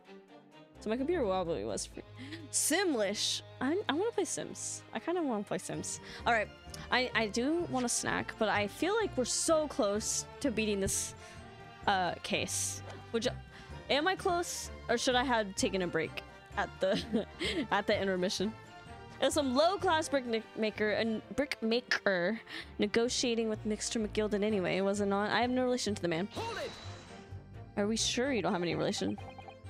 So 2 months ago in that omnibus, McGilded killed the brickmaker and stole the disc. It seems like we're close, but honestly, it could take forever. Mr. Mason was a single man with almost nothing to his name. Seems he lived in an artisan quarter some years ago, but people there remember little about him. That doesn't make much sense though, does it? How would a humble brickmaker come to acquire secret government information? How indeed. There must have been somebody else involved behind the scenes in all of this. I know a couple more twists in store, and if I recall, the post-trial story wrap-up is a bit long since the end of the first game. Okay. We'll do this cross-examination and then maybe pause. There must have been somebody else involved behind the scenes in all of this. Somebody who acquired the disc and gave it to Mr. Mason in order to take it to the meeting with McGilded and negotiate a deal. Dear me. Oh, he's dancing. You may have it for me, sir, but I assure you, I have far more class than that. An old brickmaker from an artisan quarter and this well-to-do communications officer. If only I could find some evidence. Methinks there might be evidence. You have nothing more to add on that testimony. On that note, let us return the witness testimony. There might be... That little face he makes is funny. Ah! Okay, wait.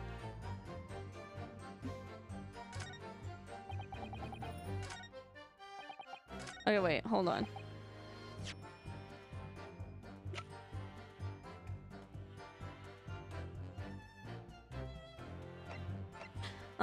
What are we looking for? A relation to Mr. Mason. Victim found deceased on the last scheduled omnibus of the day after stab wound. Mason Milverton.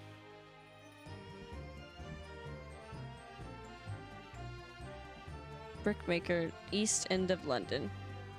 I do have a ways to go? Okay. Conviction was assured with 3 hours, however.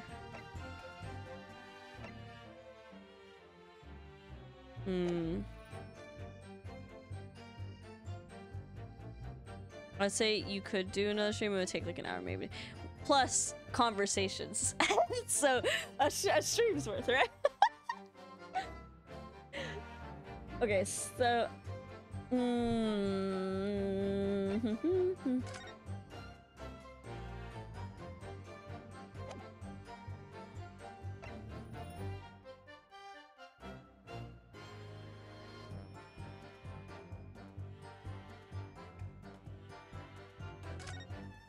Is this the disc?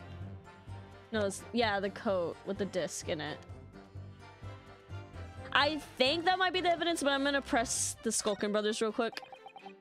Hold it! I think that might be the evidence. Like Mr. Graydon told you, do you mean? That's it, yeah. Who else, eh? Silly me thought he was just popping up over for a nap after all them years, but the rotter had a dodgy job for us. Eh, Ash? Ash?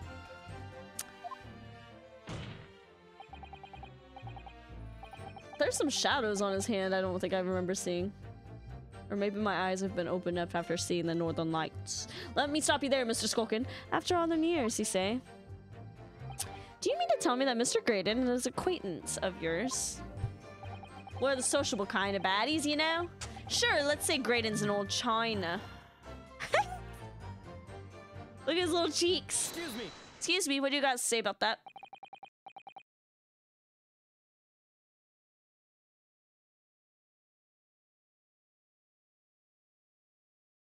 Sorry, I was thirsty. Is something wrong, Mr. Skulkin? What does an old China mean? Is that like a saying? No, the other Mr. Skulkin. What? Who, me? When your brother was testifying just now, he said something that seemed to cause you to react. Oh, I was just remembering the old days, that's all. We used to have a right old laugh together way back when. Together? With Mr. Graydon, you mean? A pair? China plate is slang for a friend. Interesting. Yeah, with Ash, I mean, look at him now. He in his fancy whistle and flute, and he wouldn't even Adam and Eve it. A pear and an apple. But when he was younger, he was from the poor part of town just like us. Is that so? But he was always a leery one. He had the brains, he had the savvy. Always come up with smart ideas like what would never have gone through our heads. Well, blimey, ain't that the truth? Remember Milverton and Skulkin's milk run? That was a corker, eh? What are you saying? No, I'm just kidding. Save it until after the trial. You reminiscing has no place in this courtroom. I like being the Skulkin brothers, I'm not gonna lie. I like voicing them. I think they're very silly. Neither does your fruit.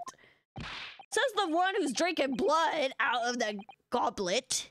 Oi, the geezer asked us a question, didn't he? And we was answering. Yeah, we ain't done nothing wrong. I like voicing them. Nevertheless, the court is not prepared to accompany you on your trip down memory lane. Counsel, can we turn our attention back to the testimony, please? Could that cinema story be relevant? I mean, we're always added to the testimony. My lord, yes. The brothers' last statement could hold vital information relating to this case. Very well.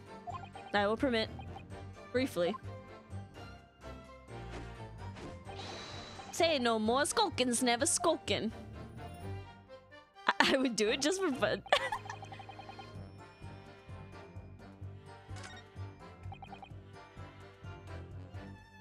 Okay, so do I have to press this if it added the last one? Milverton and Skulkin. Isn't that the brickmaker's last name?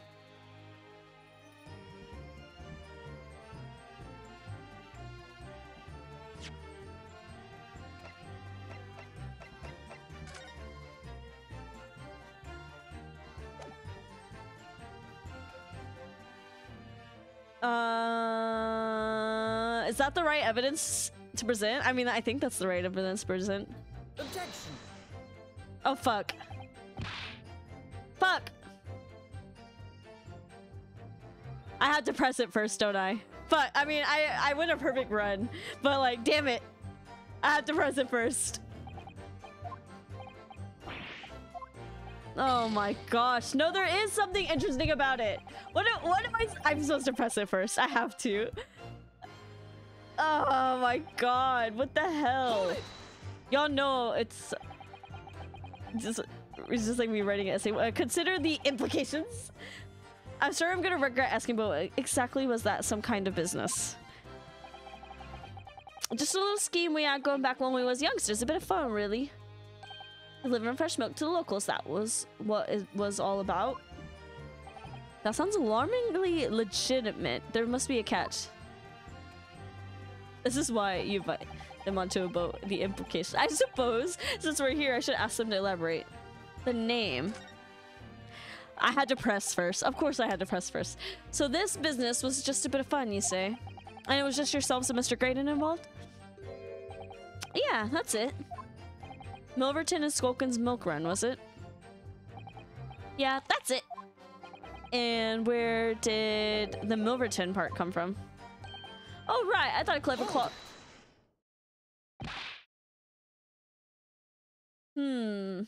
Enough of this. How much longer are we expected to listen to this drivel? I don't... Let them tell their story, is what I would say. Let me guess. You don't accept anything these two witnesses are saying? He said, stop. Turn the cameras off. Turn them off. Tell me why. Why is it that it was only at the mention of the name Milverton that you decided to interject? Damn, I want a pear. I want a pear right now. Where the happiest of homes that one came from? Yeah, his old man was struggling for money so much his wife walked down on him. She took the name Graydon then, see. But Ash will always be Milverton to us. Milverton. So that used to be your surname, did it? Of course not. This is all bunkum. I've been a Graydon since I was born. Do you really think you can rely on the testimony of these two thieves, He ain't even He's new money. He's new money. You're a communications officer attached to the civil service. As such, your personal details will have been thoroughly checked at the time of your appointment. It would be a very simple matter indeed to subpoena those records, Mr. Graydon. What does subpoena mean in this context? I don't know the exact definition, and in this context, I don't know what this means. Just means forced to produce. Okay.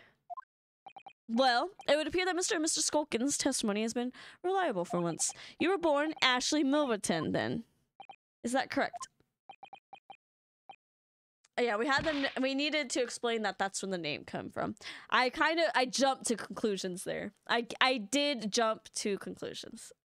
If you don't comply with the subpoena, then you can be fined, jailed. Okay. Okay. Me not actually go. I never said I was going to law school. I was just going to philosophy to go to pre-law to go to law school. There's a lot of steps there. So Ashley Graydon was once Ashley Milverton. That information could change things and could turn out to be extremely important. Okay, so I jumped to conclusions. Yeah, I kind of assumed it was like a warrant, which is kind of similar. It's similar-ish. Ina! Hi! How are you? All of a sudden, we seem to be up to our necks in a serious matter of national security. Although, all this talk about interception of secret government passages is still just conjecture. Conjecture! It would explain a number of things, though, wouldn't it? It sure would. Similar to a warrant, but I think a warrant specifically comes from police and a prosecutor. Subpoena can come from... Gotcha. Gotcha. The negotiation Ginny overheard on the omnibus 2 months ago and the break-in at Windybanks. But the trouble is, it wasn't Mr. Graydon in the omnibus with Mr. McGilden. Now that Mr. Mason, the brickmaker, was so horribly murdered. If only there's some link between the two men. I know, but Mr. Graydon's testimony seems to be as watertight as ever. I wonder if the key to us making headway with the cross-examination here. So, I presented the evidence to the wrong case, right? Or the wrong... It's the same thing, though.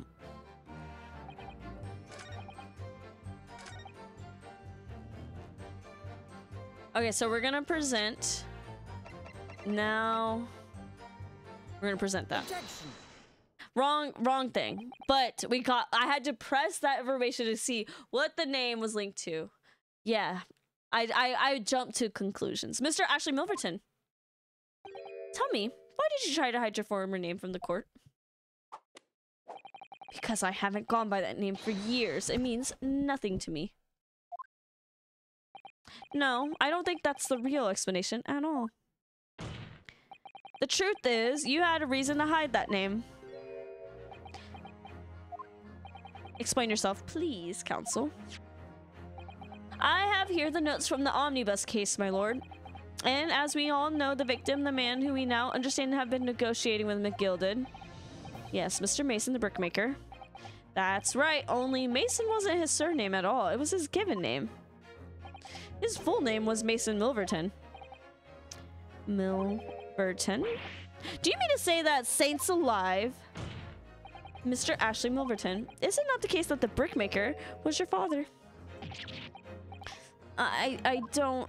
As I believe I mentioned earlier, your family history would have been thoroughly checked when you joined the civil service, and it really would take no time at all for the court to subpoena those records. The truth is, you have been illegally acquiring highly confidential government information and selling it on McGilded in collaboration with your father. With collaboration with your father? I'm doing pretty good today, Ina. I think we're getting pretty close to what's happening here. At least I think so. But I was gonna finish this cross-examination and probably save. And then because I'm feeling snackish and it is 10:30 and I still need a shower and stuff. So I didn't like where it stopped me at though. I wanted to do it in the next part. The new facts and evidence unveiled by the cross-examination of this witness all come together to reveal the truth. We're like really close, right? The truth, you say? That you collaborated with your father, Mr. Mason Milverton, in illegal dealings with Magnus McGilded. By dint of this music box, you mean, counsel? Yes, stealing information being sent in secret government communications and selling it on to McGilded. There's 3 more. Okay, so yeah, we'll definitely pause then. Mr. Graydon concocted this elaborate scheme of using 2 music box discs to encode this information. As presumably a safety measure against the information falling into the wrong hands. And a very effective one. I shouldn't have given the scheme any credence whatsoever. But the deal with McGilden went sour and the brickmaker met his end. Yes, before he was arrested, McGilden managed to temporarily dispose of the stolen disc at the pawnbroker. Then, having learned of the situation, you appeared at Windy Bakes 2 days ago. An attempt to recover the 2 articles McGilden had placed in pawn there. But that attempt failed. One of the discs was seized by the police, and the other you never found.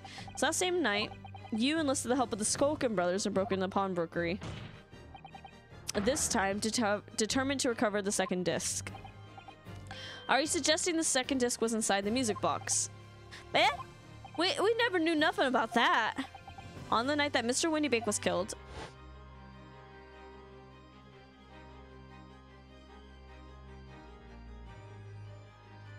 the intruder to the pawnbrokery touched one item and one item alone, the music box. As rather ingeniously demonstrated using the 2 prints from the security camera, indeed. So, the question that naturally begs answering is this: why was that the only one article disturbed? The answer is obvious, because it contained the second disc, which the intruder was desperate to retrieve. Since if it were to fall in the hands of the police, it would be proof of high treason. Well, Mr. Graydon, do you deny that all of this actually began on that fateful night 2 months ago? I refuse to accept any of this nonsense. Sir. There appears to be blood seeping through the sleeve of your jacket. I didn't even notice that. Was that there 5 seconds ago? 2 nights ago, we know that 3 shots were fired at the scene of the crime in Windy Bake's pawnbrokery. 1 took the life of the pawnbroker himself. 2 struck the pouch around Mr. Sholm's waist. And the final bullet struck the calendar on the wall of the shop, having first pierced the arm of one of the intruders. Mr. Graydon, that wound on your arm that seemed to be trying to hide, is it a bullet wound? He's got you now, me old China. Well, time to call it quits a croak, I reckon. Don't acknowledge my presence there under any circumstances whatsoever. Those were my terms, remember, and I paid you handsomely to comply. Damn, clearly I was a fool to think I could trust some common backslum thieves. Aren't you a backslum thief too? Fine, I admit it. I was there in the Windy Bakes that night. I paid this pair 10 guineas to accompany me, and as you've noticed, I sustained an injury in the course of my adventures. Don't talk about them that way. They're your brothers. I like them. I think they're funny. As I said, they're my favorite one to voice act. As you've noticed, I sustained an injury in the course of my adventures. I like a silly little duo. But that is all. I admit to nothing more. Stealing government secrets, negotiating with Mr. McGilden. You're just hurting your wound. You need to chill out. As God is my witness, I'm sure I recall nothing of the sort. He's not going down without a fight. Not until I can show hard evidence. You're bleeding. Sholm, I'm sure there is a Sholm stuck on a glue trap. There's got to be. There's no way there isn't. Nevertheless, the defense has now established a crucial fact, which is, but I can't look up Ace Attorney art without being spoiled, so I'm not. Well, we know that 1 bullet was fired from each of the 2 firearms we have in evidence. The bullet from the Skolkin brothers' gun hit the pouch around Mr. Sholm's waist.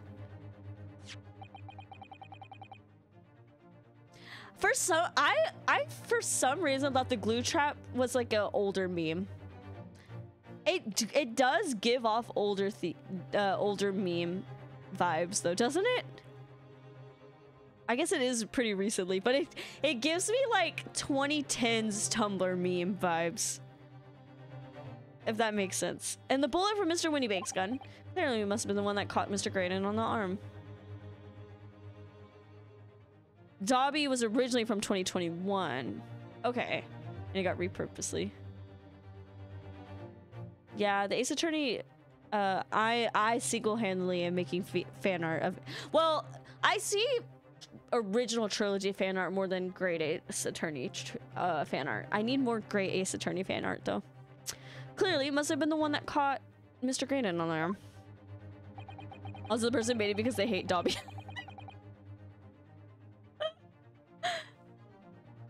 Yeah, I see a lot of... Well, that's probably partly because of me, but... I see Ace Attorney, I'm like, retweet.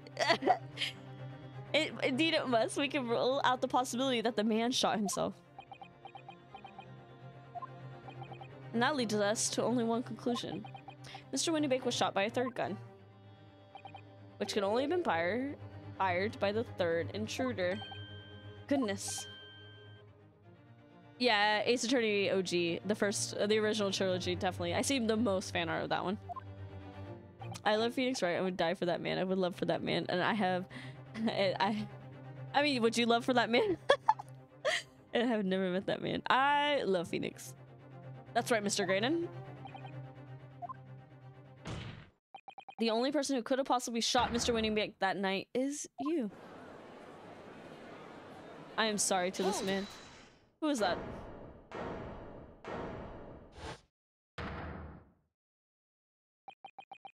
Ha ha ha ha. You little upstart. You made a grave mistake when you summoned me here. What? What's that supposed to be? Yes, as you say, I was there at the pawnbroker's. I did my best to hide the fact, naturally. He's gotta go. No, no! I had no intention of ruining the distinguished career I had built for myself at the communication station. But did the thought never cross your mind? Did you never consider the possibility? What do you mean, what thought? What possibility? Possibility that if I was there at the scene, I may witness the Christian moment. You see, this makes me a key witness in this case, and I have my hands firmly around the neck of your client. What? Are you suggesting I saw it all? I saw the very moment that pickpocket girl pointed the gun at the poor, defenseless pawnbroker and shot him. He is doing the stupid fucking face. He is doing the stupid face. No bitches? He's doing that face.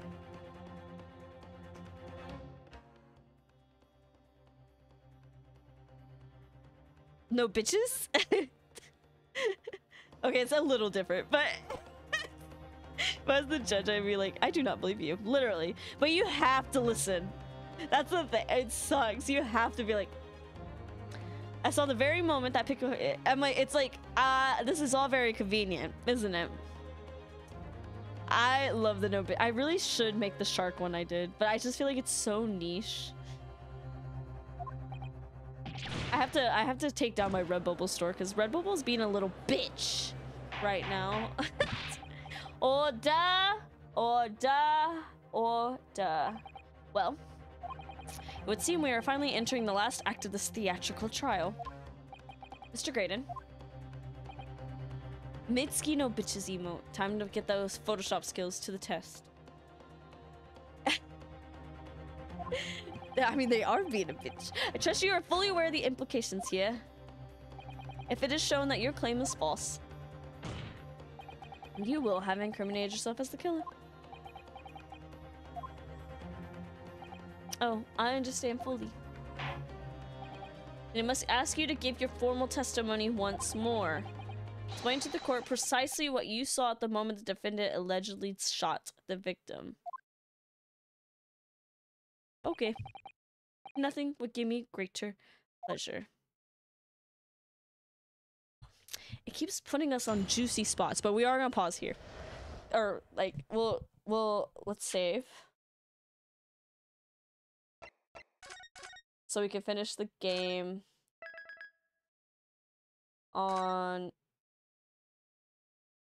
We're on part 4? What did we start part 3 today? I don't remember. So we can finish this game on Wednesday. Let me put it on here. I think there might be a few people we could raid. Let me see. Let me see. Let me see here. I didn't want to purchase bits. I have notifications that's driving me nuts. Okay. Oh wow, well, there's a lot of people we could raid. Who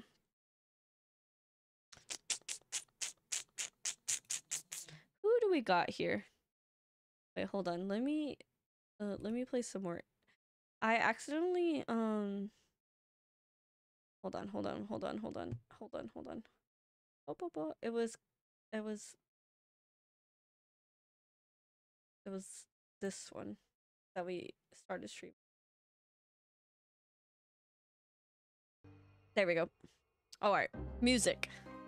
All right. We have a few people. I think we can rate. Let's see.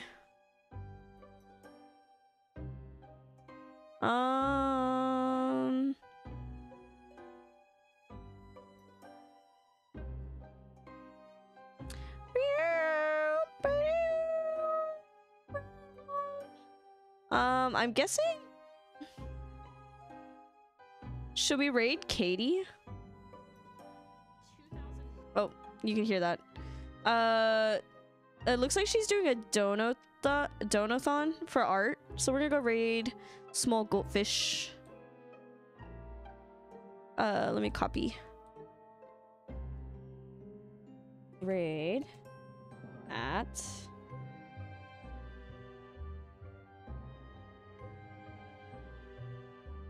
oh fuck. It was slash raid. My bad. There we go.